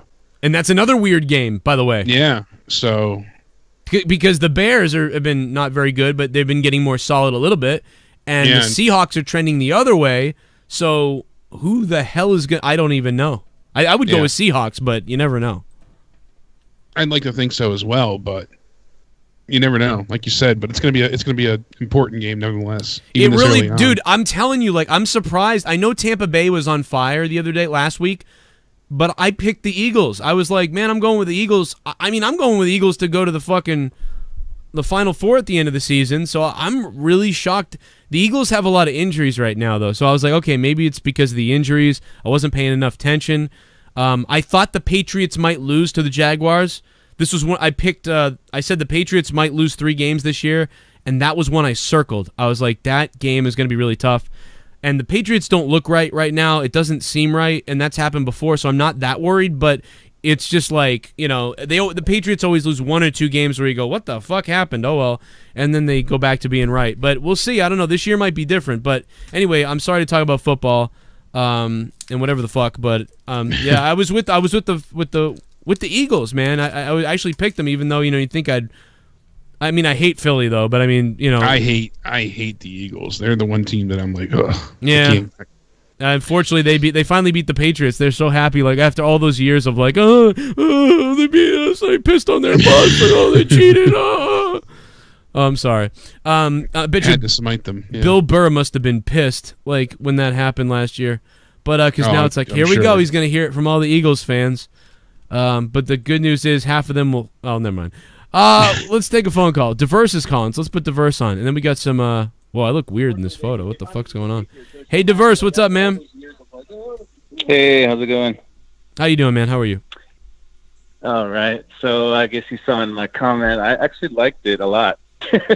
I know you were just talking about how critical you are and some other people are jaded. And, like, I understand it. I get all the complaints. I understand it's kind of dumb sometimes, but I actually liked it. Well, I mean, like, was the best. If I was forced to give it a thumbs, like, let's pretend I didn't have my rating system and I had to give it a thumbs up or down, and I had to. Yeah. I mean, I'm giving it a 5.5 to maybe a 6 tonight. So, I mean, it's kind of a thumbs up. It's kind of like it's worth watching. Thumbs up, like it's not like thumbs up. Way like, better than the shows. This was way better. The wrestling matches. Yes. This was actually really good. I thought and you actually kind of like Aiden English. They lost. I thought like he did well, Aiden English, because he kind of sucks. He's kind of a jobber in a way, but I thought he performed well. Yeah, the first 4 matches were really, really good. If that was the pay-per-view essentially, short or not, I think everybody would have went home happy. I gave I thought the Jeff Hardy Randy match was a 7 out of 10 or like maybe an 8 out of 10, but I thought it was like a 7 out of 10. I thought it was pretty good. It was, I liked the creativity of the screwdriver to the head, and everything else, and I don't mind that Jeff Hardy basically made a mistake and crash and burn. I liked that. So I'm okay with that. So at that point, I'm at a 7. And then with everything else that happened, the next 3 matches, I don't think were as good, but they were good. So I would keep it around a 6.5 then. And then it just seemed kind of weird with he seemed to get out of the way early. Right? Had he held out for another second and a half, I think it would have made that move look even better. Yep. And Fortnite sent us the picture of Orton's leg on Twitter. And it's pretty brutal. There's a big chunk of skin that they took off of him that they put there. And he has the caption saying, no matter the outcome, they say you lose a small piece of yourself when you enter the Hell in a Cell. And that, I mean, there's no joke. There's a piece of skin, good chunk of it, that they took off of his leg, just sitting right there in a piece of gauze. I mean, it's a good size, so he definitely took a good gouge out of his leg. Oh, you could see it, dude. It was horrific. Like, it would probably hurt him a lot because that was a deep. I thought it was a piece of wood, or I don't know what was stuck in there, but something slid into him. You know, I can remember when Teddy Goods at Summer Showdown 3 years ago, he did a Death Valley driver on a guy on a table, and a piece of wood went through his hand. The rest of the match, he wrestled with his like hand like open because he was like trying to avoid it, and you could see that something went through his hand, and it was like fucking nasty. But yeah, so that's it was probably pretty painful whatever they took out of him, but you feel like somebody just bruised you with a hammer in your bones. But anyway, yeah. Anything else you wanted to say before we move on? Yeah, just one more thing. I wanted to follow up on a comment I had made also previous weeks, like about the. I know you thought it was kind of weird that I was suggesting what's going on with the faces and the heels, but it's, you know what I mean. It's not just Strowman and Roman. It's kind of like the fans cheer Joe. He's supposed to be a heel. They cheer the Miz. Sometimes he's supposed to be a heel. I mean, more times they boo him than cheer him, but it seems like almost all the heels they cheer. You know what I mean? So it's not. I'm like, wait, it's kind of disappearing compared to how it used to be, like in the '90s. I mean, that's their fault. It's all their fault. Role. Yeah, I mean, they cheer Brock. It's been a while, so. Yeah, it's their fault, man. Like, oh yeah, I did see the Bruins game today, Al. By the way, it was awesome. The Bruins did a good job against the champs too. But I mean, preseason, who cares? But here's the thing: no, they do. They don't do a good job of making the stories good enough that you actually hate somebody for the most part. I mean, think about it. Most of the people they've tried to make you hate get cheered, and they try to make you love Roman, and like at least half the crowd, if not more, are angry and boo him. They're not doing their job. They're not doing their job. Creatively, they're idiots. They're not doing their job. What you do is you say, you flip Roman heel, and then you know that it's a definite heel. I think they should. He's the loudest booed heel. If you flip Roman heel, he's the loudest booed guy in the company. Right. And it doesn't go the way he used to say. He used to have the catchphrase, I'm not a good guy, I'm not a bad guy, I'm the guy. Like, I could see that as a heel catchphrase. Yes. You know what I mean? Like, he could keep repeating that, and it will get really annoying. Like, he says I'm the guy, but he doesn't say I'm not a good guy, I'm not a bad guy. I think he should say that, because then it'll be like, I don't care what you think. You know what I mean? Like, yeah, absolutely. It would have killed, and he would just come off so well, and then the audience could finally say, "Oh my God, we all hate this guy." And then you could put up anybody against Roman, and 70 to 80 to 90% of the fans would boo the shit out of him, and they would cheer whoever he's wrestling. And their point of view is, oh no, if you flip him, then half the crowd just flips the other way, and it's the same thing. No, it's not. Because this part of the crowd is louder, and there's more people that are angry about this. And some of the casual people will actually turn on Roman then, and they'll boo him. Yeah. You know what I mean? So then you'll have more people on the side of things. It's so stupid that this guy is not a heel. And Brock gets a mixed reaction. Braun gets kind of a mixed reaction, mostly cheered, but it's not that loud. Roman would be the loudest booed. Sorry, remember how you said that WWE used to listen to the fans? So what's like an example of how, like, let's say they made the wrong decision and turned someone the wrong way, and then the fans reacted bad, so they immediately switched it back to, like, because didn't you say they like listen to the fans? They used to, so now they just do whatever they want. But what's an example of them listening to the fans? The only one I can think of is like when The Rock, when he was a babyface, and the fans, he wasn't really over, so they made him heel, and it worked. But the WWE listened to fans when their lives depended on it. That's when WWE listened to the fans. Now the WWE does not really listen to the fans. And that was at such a, like, when's the last time they really listened to the fans? I would say Daniel Bryan, WrestleMania 30, right? Yeah, they either begrudgingly listen now, or they listen, they try it, and then in a second they pull away from it. Like, as soon as it doesn't go 100% their way. And the only reason I feel like that happened with Daniel Bryan was because CM Punk not only left, but also that podcast got released that he did. You know, he wanted a safe place to talk with his friend, and Yeah. you know, they wanted to make themselves look good. No, we do listen to fans, and we do have a good doctor staff, and you know, we aren't a bunch of begrudging, self-hating assholes. You know, that's all that was. So, I mean, that's how I view it. Honestly, it was just another form of charity work, basically. It worked out for them because it was a hell of a moment, but and you figure he still had to face Triple H along the way. He couldn't just get into the main event. Yeah, it's there's a lot of examples. If we thought about this off air, we could make a list of like times they, you know, tried to seemingly listen and then pulled out immediately. Or the other problem is the WWE's execution of things is really bad. So when they listen to fans, they think they're listening, and then they do it half-ass, and then they go, see, people didn't even like it. Like they do the deletion stuff. They basically treat Hardy like shit. It's stupid, and then they do the deletion, and by then a lot of people are just out of it, and then they're like, see, we did it, shut up. And it's like, that's not how you do it. It was okay though, and I'm glad he got to do it. You know, he got those little things on the mainstream, but a lot of people don't understand it. The younger people, the casuals, nobody understood it because he was doing a gimmick that was already done over there, and the new people didn't understand what he was doing.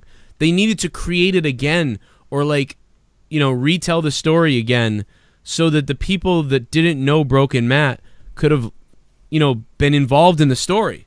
So there's like a lot of younger people just probably didn't even know what was going on, and maybe they thought, oh, it doesn't matter because they'll just do this and they'll think that that's wacky anyway, so they don't have to do it. So I can understand that. I'm gonna play the donations real quick, then we're gonna take some more calls. Super Chat Party. My Seahawk game is better than Raw tomorrow. I bet you it's going to be William Jones. I hope your game goes well for you, man. Although I'm always kind of a little bit... Nah, you know what? I don't like the Bears after what they did to the Patriots in '86. I had to watch that tape when I was younger. I remember watching that tape when I was younger. I was like, oh, cool, we're in the Super Bowl. I never saw this, and I'm watching it, and I didn't know we lose. I thought maybe we won. Because I'm a kid. I didn't know. I was like 5, 86. And I'm like, oh, we lost, you damn Bears. And I didn't know about the Bears rap thing and all that other stuff they did because I was too young. Give me a hell yeah! I understand that the ending killed it for a lot of people. But for me it was the announce team during that Charlotte-Becky match. I wanted to choke Corey Graves, that dumb shit. The fans made Becky, not you, WWE, you stupid fucks, #fuck Roman, #fuck Charlotte. #fuck. Movado, thanks, man. Movado is back with a vengeance on the show. Thank you, Movado. Appreciate it, bro. Got a couple more of these coming through, and we'll possibly go back to the donations. Payne just subscribed. I'm in pain right now after the way that goddamn main event just ended. Big G was there. He's heading home. He was going to give us a call too and let us know the inside. Sick. So Big G. Super Chat Party. Best thing about tonight is this review. Yeah. Oh, shit. Thanks, man. I feel like I'm in pain right now. MWM2X. Thanks for the $9.99, man. Thank you for tipping. Yeah, man, we've gained 100 subscribers in the last hour, so that's pretty damn cool. 100 subs in an hour is nice. That's pretty badass. Tell your friends. I think we're doing okay. Of course, we'll be live after Monday Night Raw. We'll be live after SmackDown. And then on Wednesday nights, we do Out of Nowhere, a wrestling podcast live with all you guys. And Thursday nights, Thursday Night Throwdown, non-wrestling show, and Friday nights, Monetize This. So, and then Saturdays, Corrupted. There's just something for everybody every day on my shit. 10. A human male. A human male.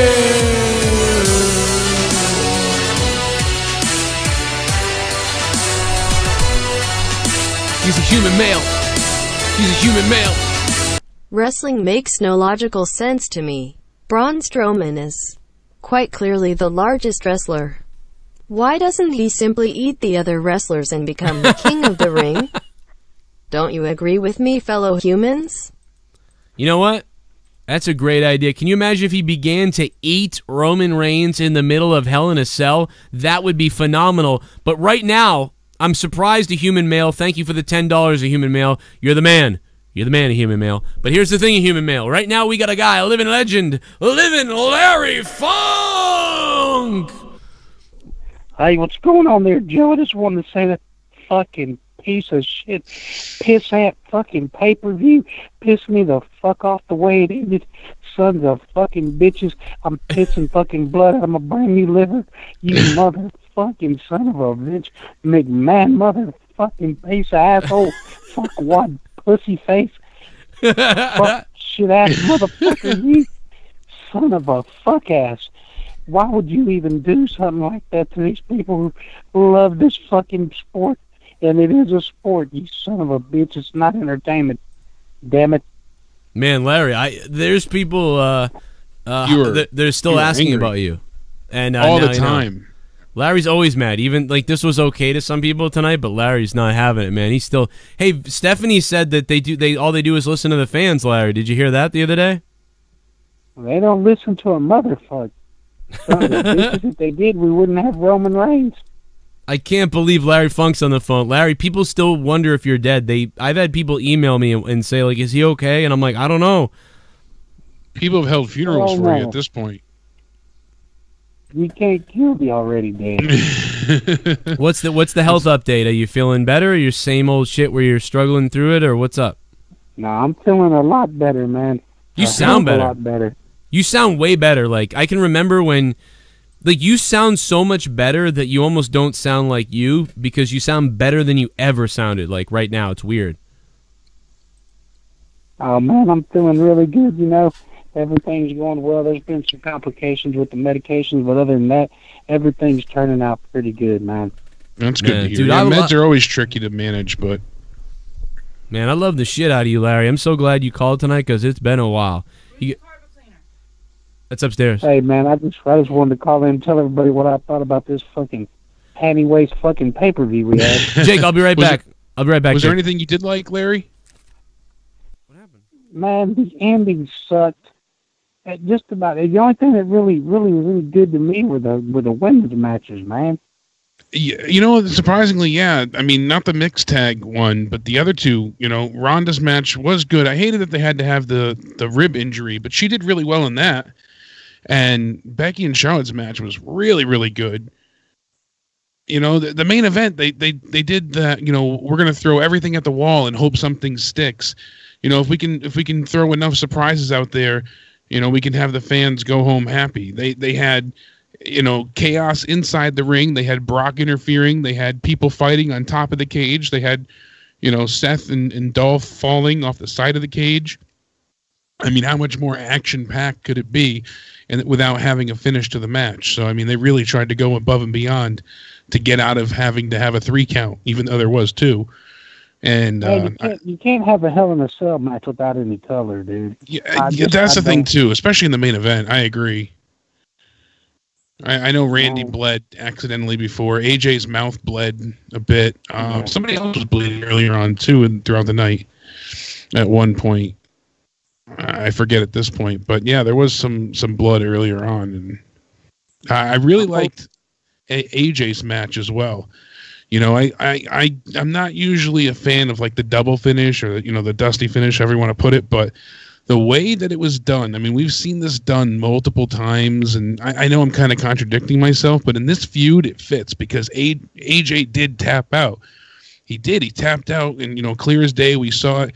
And this is what happened with The Undertaker and Brock. But with that feud, I felt like it didn't really work. And with this, it's going to continue it to the next phase. And plus, this one, we want to see keep going. We want to see them bring it to the next level. And I feel like they have more to give us. So I feel like it worked.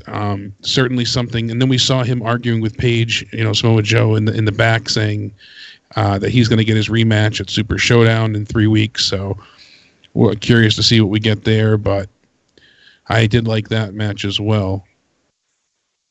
Was there anything else that you liked from tonight, Larry? Just that, man, but other than that, man, I'd give it a 5 at the most. I think I'm somewhere about there with you, maybe even a 5.5, but I know the chat is just had tons of Larry chants going on. Everybody's happy to see that you're doing well. I know it brought a smile to my face just to hear you call in. We've been worried about you. Hopefully you can call in and monetize this at some point in time soon. Everybody's been worried about you. Jesse was actually asking about you the other day, so. I'll definitely try to make y'all pop in on there, definitely, man. That'd be but I'm great. gonna let you guys get back to doing what you do, man. Love you guys. Hey, man, Cronin Army, love all of you. Y'all take care, man. All right. Thank you so much, ladies and gentlemen. That is the one, the only Larry Funk. Glad he called in, stopped by to say hello to the show. We appreciate it. Glad he's doing well and feeling better. We've been worried about him for quite some time now, so glad he's doing well. Always good to hear. I had to Brings a go. smile to my face. Larry, leave. Bye, Larry. Yeah, you just left right now, but love you, he Larry. said he's going to try and call in to monetize this. So nice. We get Larry and monetize this. That'd be good. Dog shit all over the floor in the other room. So sorry. What? Nothing. I don't get it. You're a dog. I'm your bitch. Get it? You're gonna be a bitch. We always get it done. We always get it done. Joe, they did not intentionally depaint the cage red. Rumor has it that Stephanie McMahon have severe period and bled all over the original Hell in the Cell. Also as well, the screaming woman was punched in the ovaries in the parking lot after the show. Oh my god. And that is from Becky's Placenta donating $8. Thank you for the Ocho. Yeah, we always get it done except today against the Jaguars. Hey Joe, love the show. You gonna stream any COD? Mike Daniels, what's up, bro? Yeah, we're gonna be streaming PUBG again, and we're gonna be streaming COD. So yeah, Call of Duty I don't normally play Call of Duty, but I'm gonna play it just because of what the new Battle Royale looks like. So yeah, the Blackout looks really fun. So we'll see, man. It could. Hopefully, I use it because every other time it's the worst, man. I buy the it and never multiplayer use is it. garbage. I tried a little bit of that, but the Blackout, from what I've watched, is a really polished, refined version of PUBG. Yeah, because I know the UI looked engine's weird, so but good. once you get used to it, it seems pretty easy to use. 210, if they try and call in, that's Big G. He was there. So, all right, Hell in a Cell equals Patriots defense. Yeah, it was not. I know fun. Nathan asked if you think the Patriots are going to beat the Lions next Sunday. Give me that hell yeah! Yeah. Larry Funk, it's great to hear you again, brother. Love and respect to the original god of the JCS Army. Oh yeah, man, absolutely. Larry Funk's the man. Bad Omen, thanks for the 316. Bad Omen, thank you, man, for the donation. Shout out. But I got to tell you that, what I would say is that the Patriots and the Lions will probably score a lot. So it's going to be about the defense, whose defense blows, and hopefully the Patriots figure it out. Because if they lose to the Lions... OMG, Larry is alive. Yay, sorry, I gotta do it. Joe points to the legend Larry fucking Funk. I don't know why. That was funny. Larry fucking Funk. I'm so glad he called. I'm genuinely excited to hear his voice and hear that he's doing so well. See this dumb bitch who's fucking tweeting me on this dumb podcast thing. Arushin, Is she still going on? Thank you, Arushin Chu. Yeah, she goes, we not about to start some bullshit Roman thing because you were annoyed and not a fan. No, it's not about who a fan is. The screaming is retarded. This bitch is an idiot. I gotta tweet her now because she's an idiot. It's not about who she cheered for. Fucking idiot. Yeah, because Super Laser said, yeah, everybody, like who? Roman's paid fans? Nah, man, everybody. Fuck yeah, I got everyone's addresses, Mon! I got everyone's fucking addresses, Mon! You have Monday Night Football and the Emmys tomorrow night. Rip Raw. See you later, Raw. I hope Raw does it too. I can't believe I would not watch Raw tomorrow night. ADTR. ADTR! I would not watch Raw tomorrow. I mean, like, what? I mean, Undertaker's going to be there, so that's about it. He's not going to be wrestling. He's going to do the same thing that Triple H did last week. He's going to recap his promo from 2 weeks ago. Wouldn't where it be, he says, wouldn't it be I'm great going to if, bring you down. Wouldn't it be great if Triple H attacked him?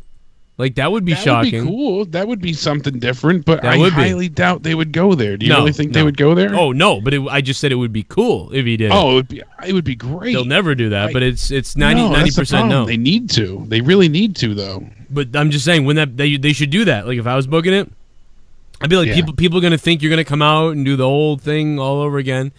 But what would be better is if, like, Triple H was a cameraman and he got in the ring and got like really close to the Undertaker and then backed up, and then like he took off the hat and hit him with the camera. Oh, see, yeah, like that'd be cool because they haven't done something like that in a while. I know that. I know the whole thing is don't get him in the ring until the event, and you don't need anything like that. I get that, but you know what? You kind of do because the show sucks. You need some excitement. Yeah, you got to do something at this point because we're drowning over here. Yeah, do something, please, for us, so we can. So at least so we can be like, man, that 10 minutes on Raw was awesome, and everything else sucked, but that 10 minutes was good, because that's what's going to happen. They took away a lot more than just "Boo the Woo" signs. They took away Roman's awful signs. They took away "Not Our Champion" hashtag sign. They took away "I'm only here because All In was sold out" signs. Wow. This guy, Adam, on Twitter said, I had the hotel and rental car booked for All In, but it sold out so quick that I had to settle for Hell in a Cell. They didn't let me take my sign in, and it says I'm only here because All In sold out. You know, and it's like, wow, they really, you know, took away all these freaking signs. That's ridiculous. That is weird. And then on top of it, Raw not only has Monday Night Football to go against, but the Emmys are on tomorrow too, so... 210's on the phone. What's up? Hey, Joe. What's up? Hey, man. How you doing? Good. I was at the event. Oh, it's Big G. Oh, this is Big G? Yeah. Big G. Hey. What's up, man? How you doing, man? Oh, by the way, I got a big diss track on a whole bunch of the members of the YWC, like that Dank Cock and Loogie's Face, and it's going to be fun. We'll play it later. But yeah, what happened, man? What happened there? I mean, the fans were really just interested in the Becky and Charlotte match. Like, after that, they stopped cheering for everyone. Like, whenever Roman came out, they booed him, and whenever Brock came out, they booed him also, and some cheered, and then at the ending, like, people were chanting, you know, everything. You know, it wasn't fun being a fan tonight. Dude, it was not fun. I can't believe that. Were you the one that sent me the video that said, like, you know, like the booing of Roman? Yeah. Yeah, because they were booing him pretty good, and on the TV it didn't sound like that. See, when I went back, the YouTube video is definitely a lot quieter, but to me, I don't have it in front of me now. It sounded less. It sounded less on like the YouTube recap. It didn't sound that bad on the network when it was live. So it didn't sound like they muted it as much because I heard them boo and cheer at the same time. But maybe they made it sound like there was a bit more cheers. But you definitely heard people booing as well. But live, it definitely seemed like there was some more boos. So yeah, whenever he was holding up his championship, they were like booing him like hardcore, and like all the women and children were like, "Hey, go Roman!" That's it. Yeah, of course. Yeah, but I mean, other than that, I mean, I thought it was. At first, I had it like at a 4.5, and then the main event was pretty good, and the Charlotte match, so I gave it like a 6 out of 10. Did you really think the main event was good? Because I thought what Roman and Braun did was garbage, and Dolph and Seth kind of like half fell off the cell. Yeah, I mean, I was so bored. I thought the main event was just like, yep, now, okay, jump through the thing. Like, I don't know. I don't know, man. I thought that was bad. Were you talking about the spots with Braun or the Everything. spots with it Seth was all and bad. Dean or all of it? I thought it was all bad. The camera shot of Seth and Dolph jumping off the cell was terrible. Like, it was just not very good. Like, I thought it was like a 6.5 probably a 5 out of 10, the main event. My question for you is, was it hard to see what was going on inside the ring because of the red cell? It looked like because of the red, like it was hard to watch when they aired the shots outside of the cell. Like people were saying they had to adjust their color at times, and it was like oversaturated to a point where it kind of made it difficult to see. Was it difficult to see what was going on in the ring for the cell matches or no? Whenever they went like on the side of the cell, yeah, it was really difficult. But at most parts it was alright. But like it was alright. Yeah, but like whenever like Brock came in, like it was kind of distracting because of the red. So, I mean, but it was alright, but it was like a distraction though. I wish they just had kept it the regular color. Yeah, I mean, it was certainly odd. I didn't mind that they painted it, but I thought it was so funny when people were like, major change to the cage today. It was like, yeah, how is this a major change? They painted it. Like, they just painted the fucking cage. They didn't add a diving board. Like, they just painted it. People were freaking out, like, oh my god, they paint the major change to the cage, like with a thumbnail and clickbait. It's like, no, they really just, cage is red now. That's all you needed to say, but not a major change. Anyway, I thought this was the second best pay-per-view of the year, man. But yeah. Oh yeah. What happened after the pay-per-view ended? It ended for us pretty much just moments after they rang the bell and said that no one won. So yeah, I mean, JoJo was like, "Everyone have a good night, drive safe," and that was it. Oh like, wow! Nothing, so they didn't even clear the ring. So there was like 15 minutes left. Like it ended for us like at 9:40, and like everybody was like, "Is there something else?" Because like nothing happened after that, and we were just waiting there for like 10, 15 minutes, and then JoJo was like, "All right, everyone have a good night, drive safe," and that's it. And like a lot of people were mad. So. Dude, I actually thought at the ending that they were gonna throw stuff in the ring I had a feeling for one of the first times in a long time. I felt people were gonna start throwing stuff in the ring. I don't know why I got that vibe, but I was like, oh, it's too bad there's a cage around them because I feel like there's gonna be trash thrown in the ring, and we haven't seen that in a long time. And I almost thought we were gonna get it. Yeah. I mean, if the cage wasn't there, yeah, I think people would be throwing their drinks and stuff. But because it is Texas, so. Yeah, no kidding. The crowd just seemed very flat for most of the like non-crucial moments, and that was a bit surprising because usually they're a bit more lively, especially down in Texas. So yeah, no, I mean they didn't. Like I said, like they really didn't pop at all. Like for the entrances, and, like people were recording, and then like that's it. Like they weren't really, like you said, like in the crucial moments, they weren't really like cheering or popping or anything. It was kind of strange. So yeah, well, that's unfortunate. Yeah, because I noticed Mick Foley's like network special was slated to air at 10:30 tonight, and I was like, oh, I bet you it's going to end early. That's why they have that set then to go live as soon as it ends, and sure enough. I was still watching the Patriots game, and then I was editing the wrestling show from the other day, the indie show, and I'm looking and I'm like, what the hell? It's starting right now? It's 7? Why? I had no idea. It was like 7:15, and it was already the Randy Orton and Jeff Hardy just started wrestling, and I was like, what? And I was all thrown off by that. Yeah. So. Like I got there like at 5, like okay, it's gonna, I still have like 2 hours left, and I got there and man, everybody was sitting down already, and like right when I sat down, like right at 6, Randy Orton's music hit. I'm like, okay, it's kind of early, but who knows what Vince is doing. So. Yeah, I don't know what their decision making. Big G, thanks for the call, man, and hope you have a good night.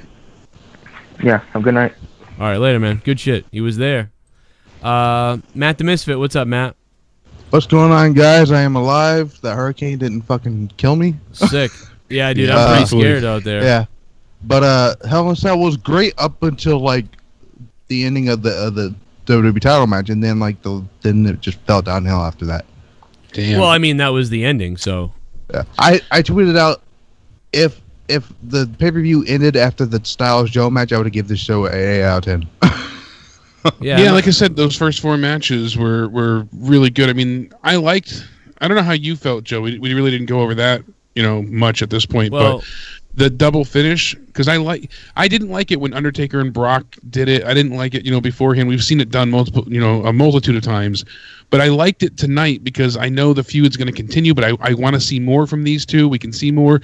And now Samoa Joe got AJ to snap the first time, and he got him to tap out the second time. So like he's getting to him more and more, and he's tearing away and chipping at him slowly. So yes, his shoulders were down, but really he thought he was making him tap. He didn't know his shoulders were down. So I liked the dusty finish, the double finish there. We expected this to continue, so I liked what they did as well. So that was good. It wasn't a DQ, which I'm happy about. You know, the Jeff Hardy-Randy match, I mean, that Hell in a Cell match is probably going to be something I really never watch again. So it was better than some of the more recent ones, but it's still like, you know, 8 out of 8, like the 8th best one of all time or something, or 7th best. So it's still way down the, maybe further. It's just further down the line. So that's a 7 for me. And then Samoa Joe and Styles, I thought was the best thing to me. I thought it was like maybe a 7.5 or an 8 out of 10. So, you know, I wasn't that high on the show, but I thought it was good. And I definitely think that tonight's show was the best pay-per-view of the year, or not the second best behind SummerSlam. I can't remember if SummerSlam was better than this. I think SummerSlam was the best thing of the year. So that's that's what this is competing with. So was this better than SummerSlam? I think SummerSlam was better. Yeah.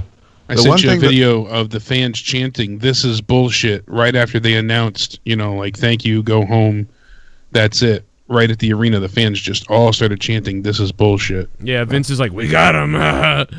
This is bullshit, like loud for all the fans that were left there. So people were not happy. They didn't pull the wool over anyone's eyes this time. It didn't work like last time when they had, you know, Braun out there. So one of the things that actually shocked the hell out of me was not the fact that they gave the title to Becky. I didn't think they were going to give the title to Becky Lynch at the show, at this pay-per-view. I thought they were going to wait until either Super Showdown or Evolution. Yeah. But what even shocked me even more is it was a clean finish. Yeah, I thought they were going to wait till Evolution as well, because originally that was, you know, what we had heard reported as their plans. And it kind of made sense, but unfortunately, you know, how would they do it without it being some type of wonky BS finish? And then, nobody wanted to see that. So when she got the 3 count, the ending wasn't great for that match. It seemed very... Out.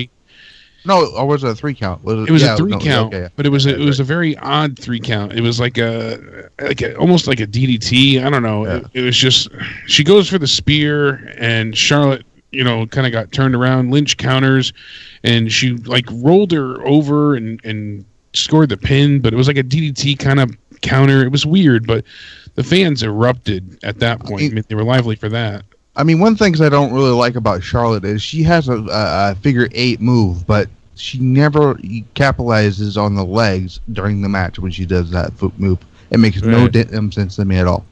Yeah. Yeah, she never has gone after someone's legs. It's true.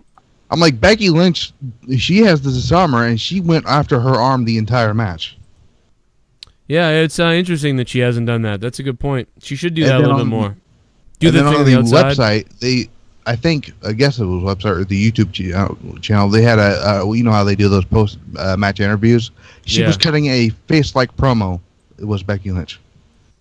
Becky, oh, that's weird. I just found it lackluster. I don't know why. I was like, cool, Becky won. Like, I love Becky, but like I felt like it was lackluster. I thought somebody would do something. I thought they were going to pull the Bret Hart Stone Cold thing tonight with those two. Oh, what do you mean? The double turn. A lot of people thought that was going to happen, but I just don't think they see it that way. Yeah, I don't know. Like, they didn't really. If they did that, it would have been rushed, I feel like, too. But yeah, it felt like I thought Charlotte was going to cheat tonight and win, and then you would clearly know what's up for the next time at Evolution. Then that's where Becky would win. But you know, the other thing too is they didn't want to do a weird ending because they were already doing like 3 other weird endings. So they were like, oh, another one? So they just had a straight up Becky wins, and it was surprising a little bit that it just went clean like that. So, and second... I appreciated the fact that she didn't shake her hand. She went up to her, you know, you see Charlotte kind of stick her hand out. It wasn't even like she just extended her arm, and Becky instead holds up the title and just starts mouthing off to her. And Daily Star tweets out, WWE Hell in a Cell fans outraged as signs supporting Becky Lynch confiscated, talking about the Boo the Woo signs. And Becky Lynch retweeted that article and wrote hashtag I Boo the Woo. So I thought that was pretty funny. Generated sent us that. So. That is pretty funny. Why are they taking people's signs, man? You fucking idiots. Yeah. So WWE lied to the fans again on live television. They said, this is the first time the Universal title was defended inside Hell in a Cell. Yeah, I said that in the beginning without thinking, because I forgot about, you know, freaking the match with Owens. I'm like, what? Stuff all the way in back. right after it was first happened. What? That was right after SummerSlam. Yeah, when Owens won the title and they had that feud for some reason with Seth Rollins. Yep, I forgot all about that. Yeah, but yeah, that's why I wanted to call in to talk about.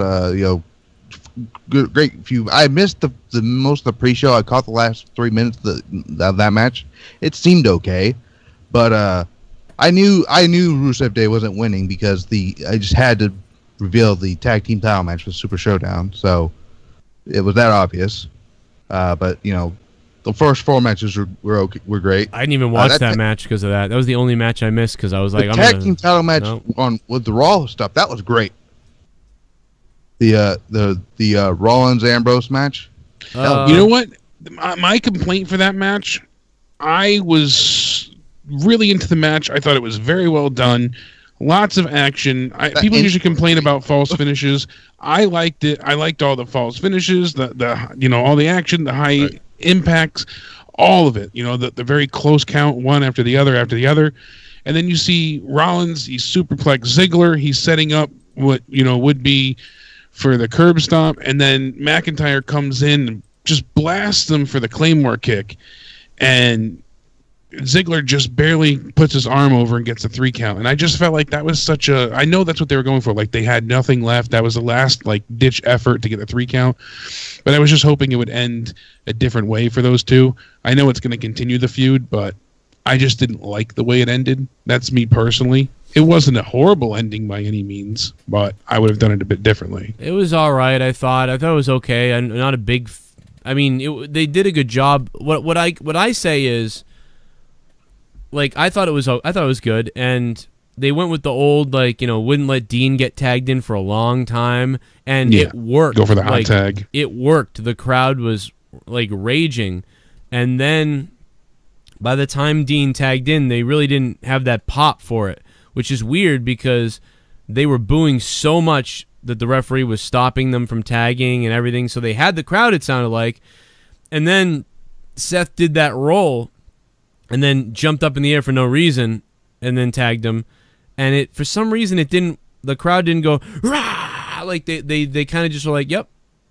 But it's like, it was That's weird. What I said, it was weird. It didn't quite work out, but it did. It seemed like it had been working really well. It was like, oh, they're doing the fucking most oldest thing in the book, but okay. And yeah, so I don't know. I'll never watch it again. Never watch that match. I know that people get sick of hearing this, but I go by, will I watch that match again? And it's like, I will not watch that match again. The only thing I'll watch from this pay-per-view again might be honestly, might be Randy's screwdriver, on the ear of Jeff. And Matt made a good point, too. They missed Ambrose's dirty deeds on the outside, the camera work. Where was Nakamura's, U.S. title match tonight? He didn't get his title defense tonight. I know it wasn't scheduled, but he doesn't even get to defend the belt. Thank God, though. There was so much shit going on, though. I mean, oh, my God. I know, but it just, he could have at least been on the pre-show. I mean, he's the U.S. champion. Yeah, people would have complained about that. Then they would be like, "Oh, he's on the pre-show." Oh, he's on the pre-show, but why not put him on there against Ty, man? Put Ty Dillinger in a match with Shinsuke. Let him. They had a good match once on SmackDown where they made it. Yeah, it was really good. They made it look believable. It was a short. It wasn't a squash match, but it was short. But they made Ty look pretty good for a few minutes, and then he lost. So, do something like that. I would have been game for that, but. I don't think they wanted to wear people out, I suppose. Again, I don't know what I'll go back and watch from this pay-per-view. Maybe, if you put a gun to my head and said, you have to watch something again, pick something, it's going to be between the opening match and Samoa Joe AJ. And that's it. That makes sense, it was... my only complaint about the opening would be that I wish Randy didn't move so quickly from the table. They beat the ending. The end. He really, he should have. He had plenty of time to roll out of the way.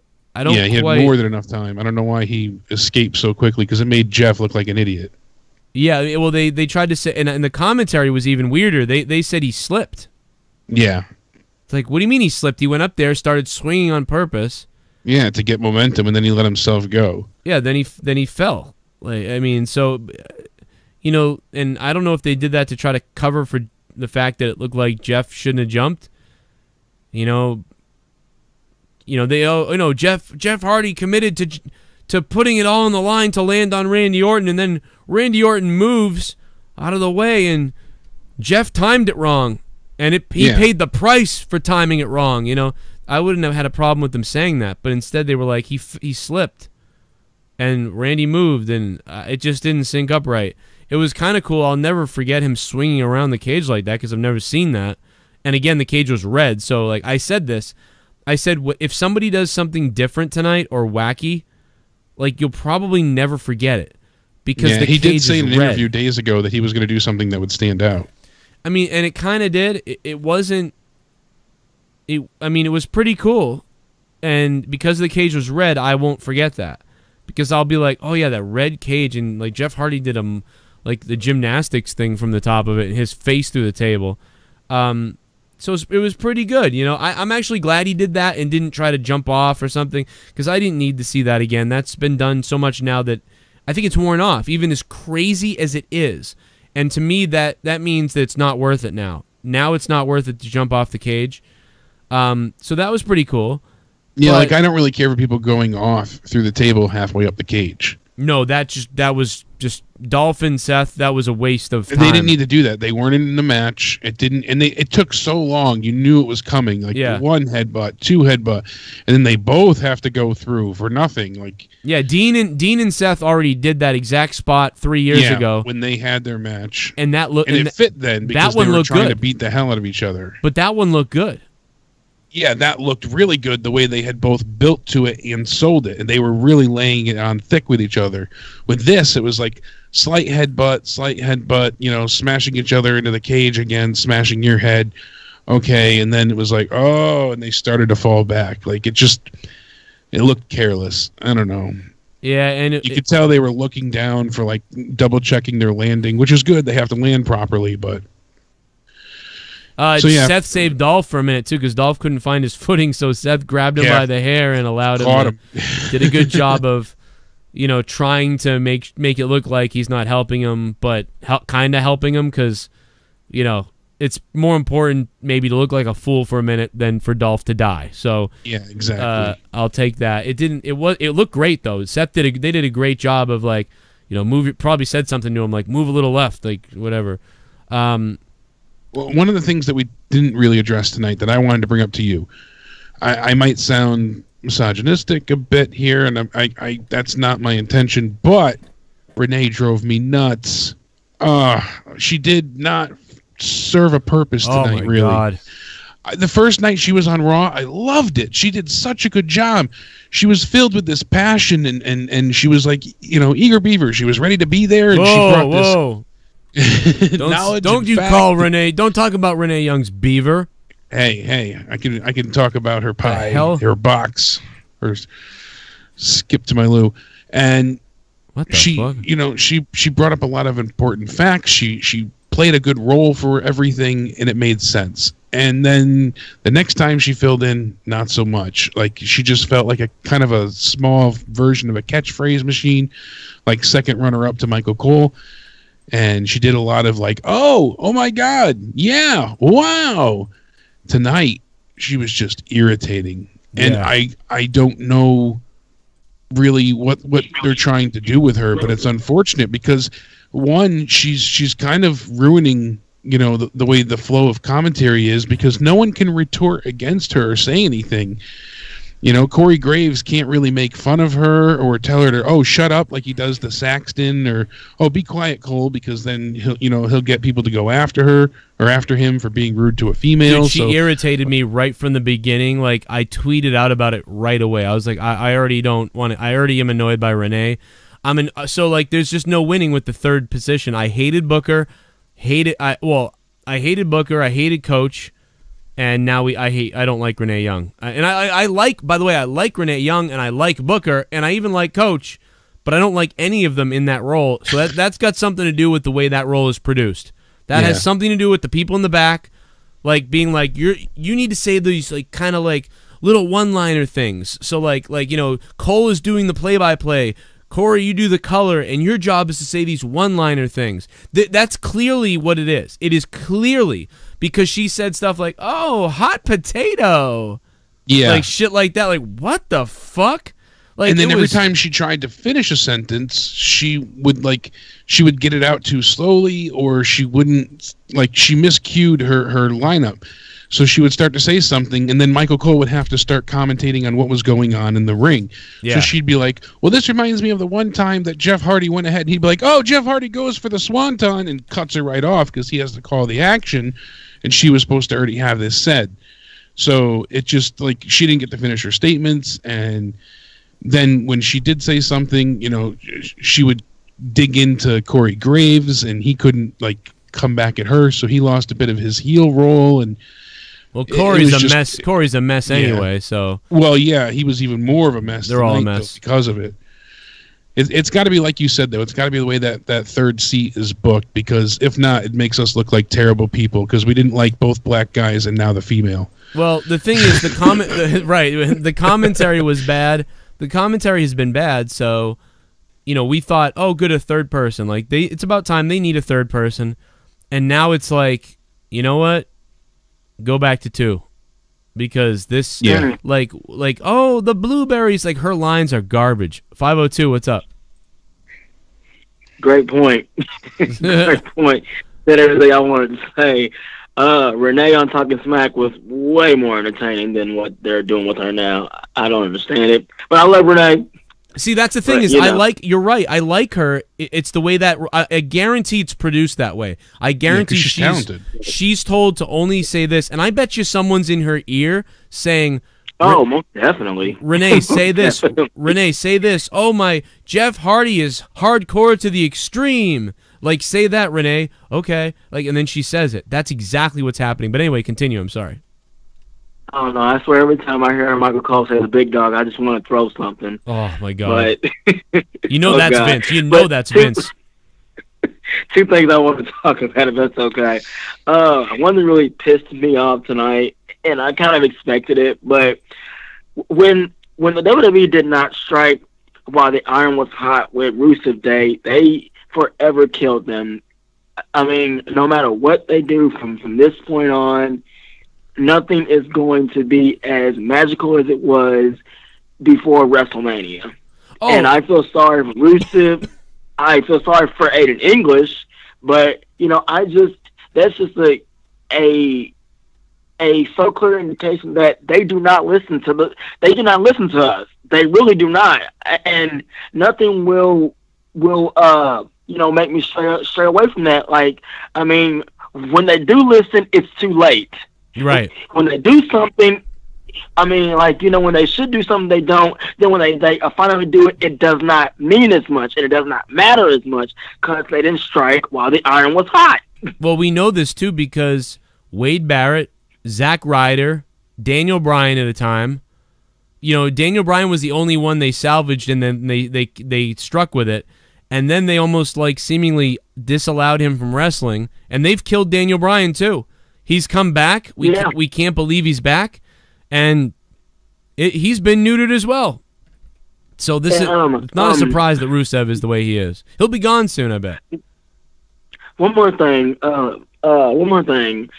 It's about the Jeff Hardy match. Now every time that I watch Jeff Hardy, now I'm a mark for Jeff Hardy. I've loved Jeff Hardy from the beginning of the days of the Attitude Era with the New Brew, but it's so clear now more than ever that Vince and Triple H and the whole entire staff, they love Jeff, and they will not give Matt a chance whatsoever. I mean, I love Jeff. I love Jeff's matches, but now I want to see Matt.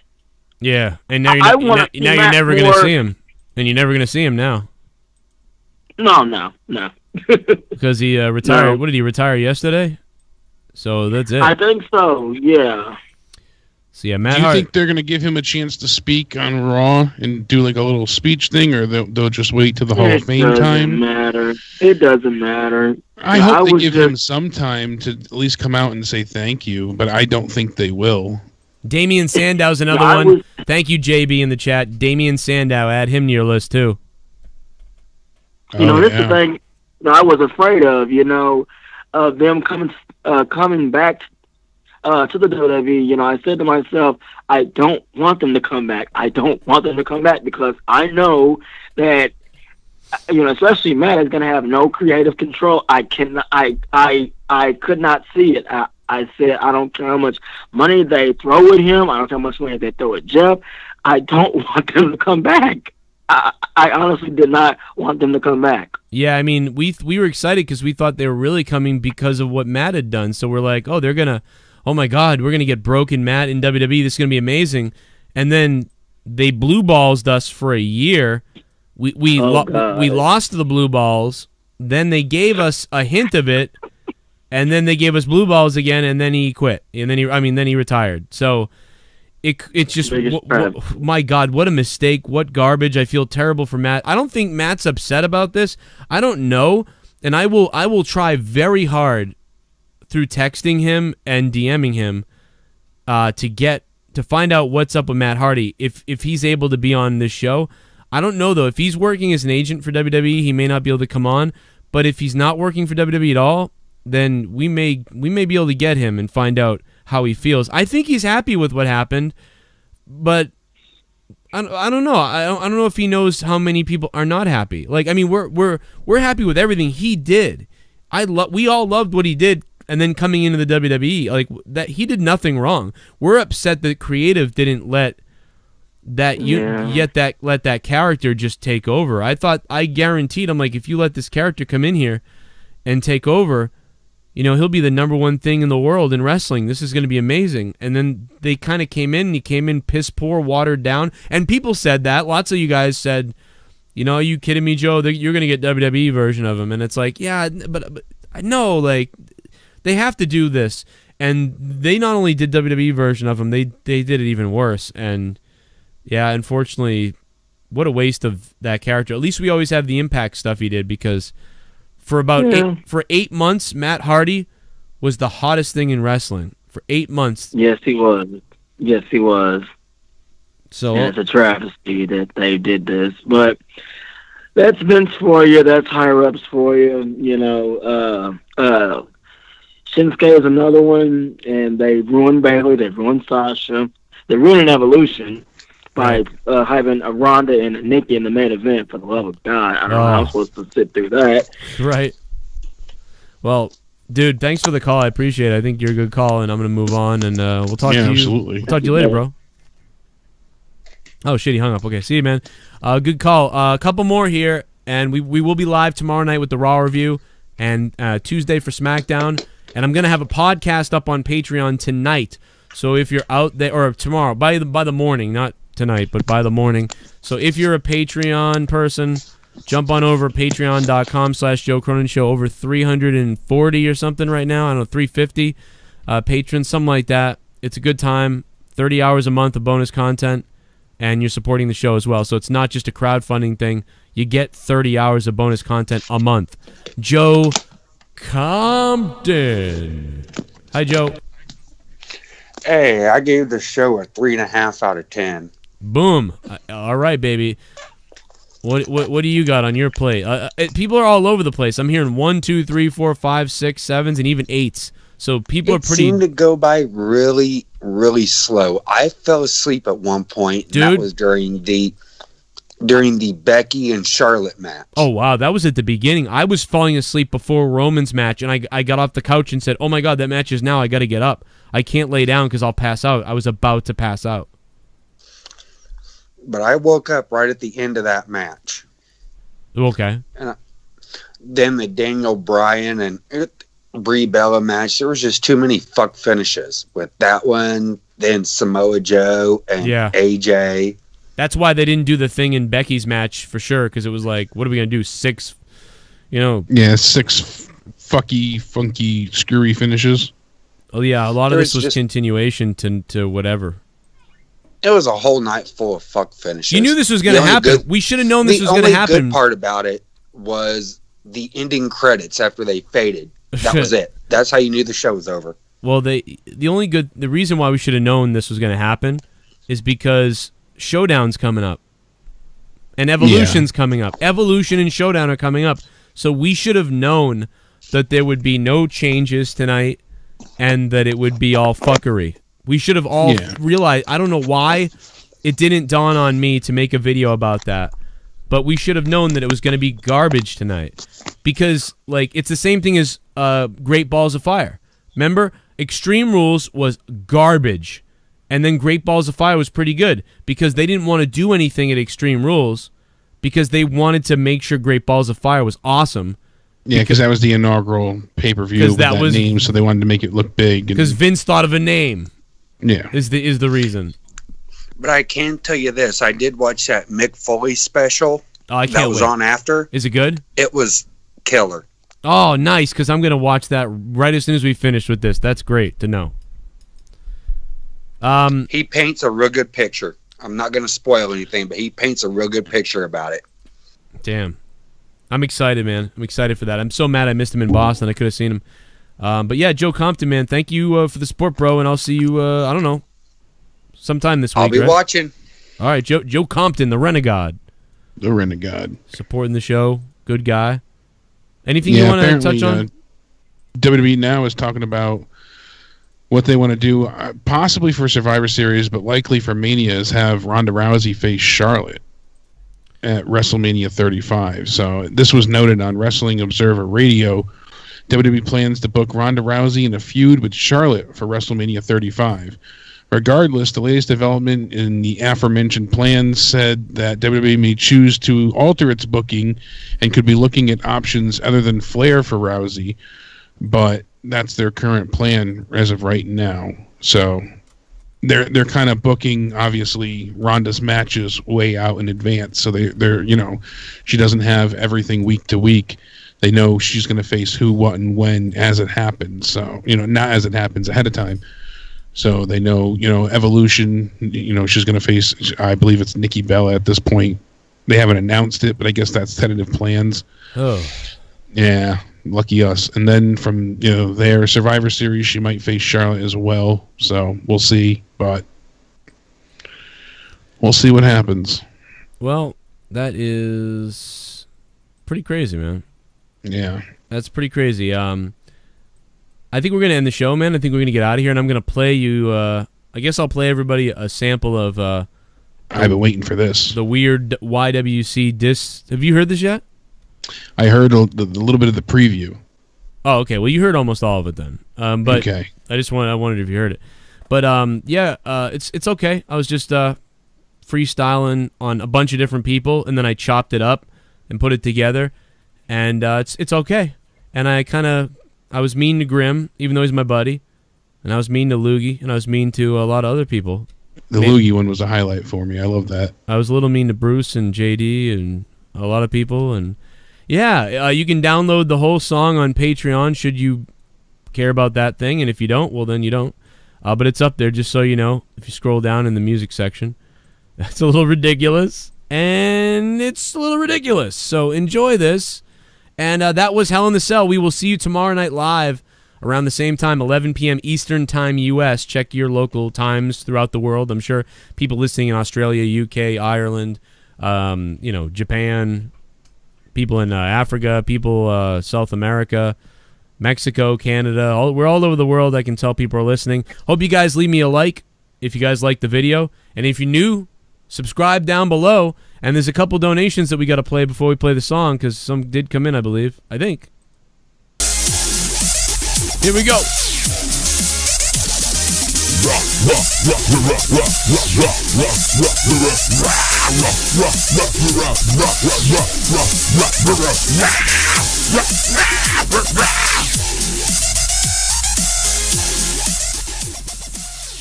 Retarded SJWs will go after you like they did with that other guy Joe. I don't get why is it that whenever people are attacked by SJWs, they start apologizing right away. I run a business and tell people like this to go fuck themselves and they can't do shit. Yeah. Yeah. I really couldn't give a damn. Dickie Nos, thank you for the $4, Dickie. I got the JCS Army in the chat right now that will back me up. If people want to play games, I got a bunch of savage motherfuckers listening right now. that will go after people if we need that. So we can have a battle if you want. And we'll take you down. And we'll play a game. We'll play a dirty game, and it won't be fair, I'll tell you that much. See you later. Subscribe to my other channel where I talk about entertainment, news, politics, and we do a lot of comedy. YouTube.com/corruptedpodcast. And you can hear the Corrupted Podcast on Patreon if you become a patron on patreon.com/Joe Cronin Show. Download the app. And if you want to sample it, 30 free episodes on iTunes or wherever podcasts are. Here you go. Take this, YWC. I got another one coming next week. Suck on my feet.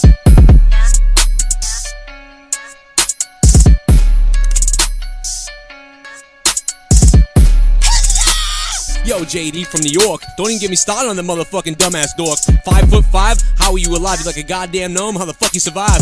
Go back to your apartment at night, all alone. Pick up the phone, no 800, please fuck me. Oh my god, I wanna have sex with thee. And then no one fucking answers you, cause you dumb motherfucking prick asshole too. That's why House of Glory hired you, so they can fuck you in the back of a gay zoo. Here, give me a kazoo, cause I'll go fuck like that. I'm going nuts, yo, Tommy NC. You got a disease like it's HIV, maybe Hep C. You big fat, look like a pork fuck faggot like fuck to me. Eat shit, yo, I'm fucking freestyling, bitch. You couldn't do this half the shit. You probably make your way through before you give up. Eat my shit, man, I just busted a nut. It's evident that I could be the motherfucking goddamn president. I'm gonna take a sip of my donkeys now.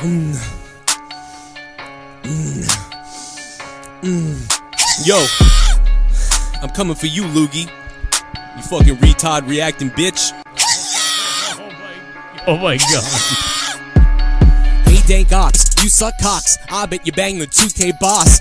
At 2K, I'll play date. I'm out, man, thinks I'm straight. CM Pulse is really lame. 4 I'd fuck should be ashamed. Talk shit behind backs, that's a fact. JD spilled the beans, so whack. How you gonna do me like that? Plus I hear your fucking ass hates blacks. Heard about people wanna beat you up for that. What the fuck's up with that? It's just a rumor. Whispering in JD's ear. JD's inside Love Bar's rear. One big circle jerk of queers for years, but not me, I'm real as fuck. I gobble all you fake fucktards up. Stupid marks, you suck. I've been doing this longer than you, so what? I'm the wolf and you're the mutts. I'm made of gold, you're made of fluff.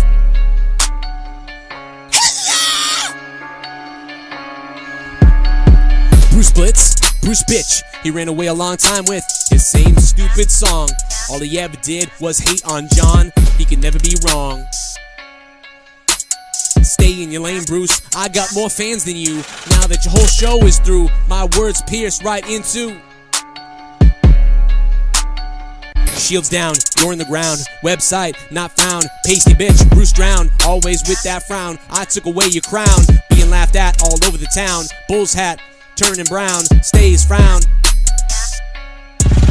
To put you down, but it's got to be said. Bitch, your show is dead. You copied my head. It's true, we look alike. I stole your bike. So Bruce, just say goodnight. You quit, never put up a fight. Just turn out the light. Famous fuck, no, not quite. Yo, swipe the light. Swipe the light. I swiped your mic. I called your mom a dumb dead dyke. Oh my god, dude. That dumb dead dyke song's gonna get me in trouble. Loogie, what do you really do? This is not a review. Your reaction's forced. Tits hanging out your whore. Reaction's a bore. Boys jerking off to you for sure. Open your mouth with the stupid pour. Period, blood hits the floor. This diss track made you cry for sure. Your nose is cringe galore.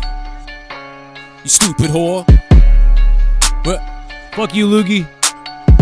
Before being a whore, we all know you're probably poor. Hit the bottle from the liquor store. Got plowed, got 8 out. Abortions, check the score. Only 4. Might be some more, but I can't be for sure. Every man on the block at the cock. Stop, slop, drop, and roll. And loogie, stanky, crusty, ugly ass motherfucking pussy hole. I roll. Grimm's toy show. Married to a hoe. His heel wife. Suck my dick all night. I'm your kid's dad. Do you know about that? Generation fat. Curb stomp like you like splat. You silly GTS. Your wife's crusty ass on my fat. Your wife's release my stress. White stuff on her chest. Butthole that I caress. Now there's nothing left. You got smelly breath. Your house smells like bunghole sweat. That's what's up. You know what you do, you fat fuck.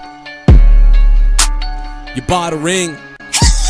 You bought a ring. ring, you play with toys. We all know you play with boys. Yeah, behind the scenes it's nuts, and you grab their butts.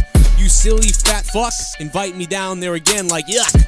I saw what went on there, I saw your underwear, I saw what went on. You showed them your schlong. You pedo motherfucker, what the fuck has gone wrong in your life to do that shit? Y'all motherfucker, you better quit before I call 911. I didn't mean to expose you, but fuck it, I did. It was all a joke. Yo, Grim's not really a pedo. I'm fucking up, I'm joking around, I'm kidding. Grim, I'm sorry, Grim, I'm joking. I'm joking, man. But Grim did, I'm not joking about this, he did fuck me.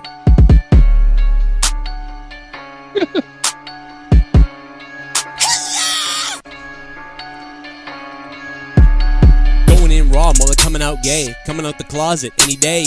They will say it was all just a phase. Try to say the marriage is so the wives don't pot waves. Wives taking the kids away. Good night, Steven everybody. Larson, Free to fuck for days. Sorry, Steven Larson. You can download the song on my Patreon, patreon.com/Joe Cronin Show. Just go to the music section or scroll down a little bit. YWC diss track. Good night. F-A-G, Larson and Steve. F-A-G, Larson and Steve. F-A-G-S, Larson Steve. F-A-G-S, Larson and Steve. There's nothing wrong with wanting to suck another guy's schlong, but hey man, you guys got it all wrong. Come out, admit that you both suck each other's dicks. It's all good. Yo, everybody understands this. Going in raw, going in raw. Should rename it to going inside each other. Ugh. Ugh.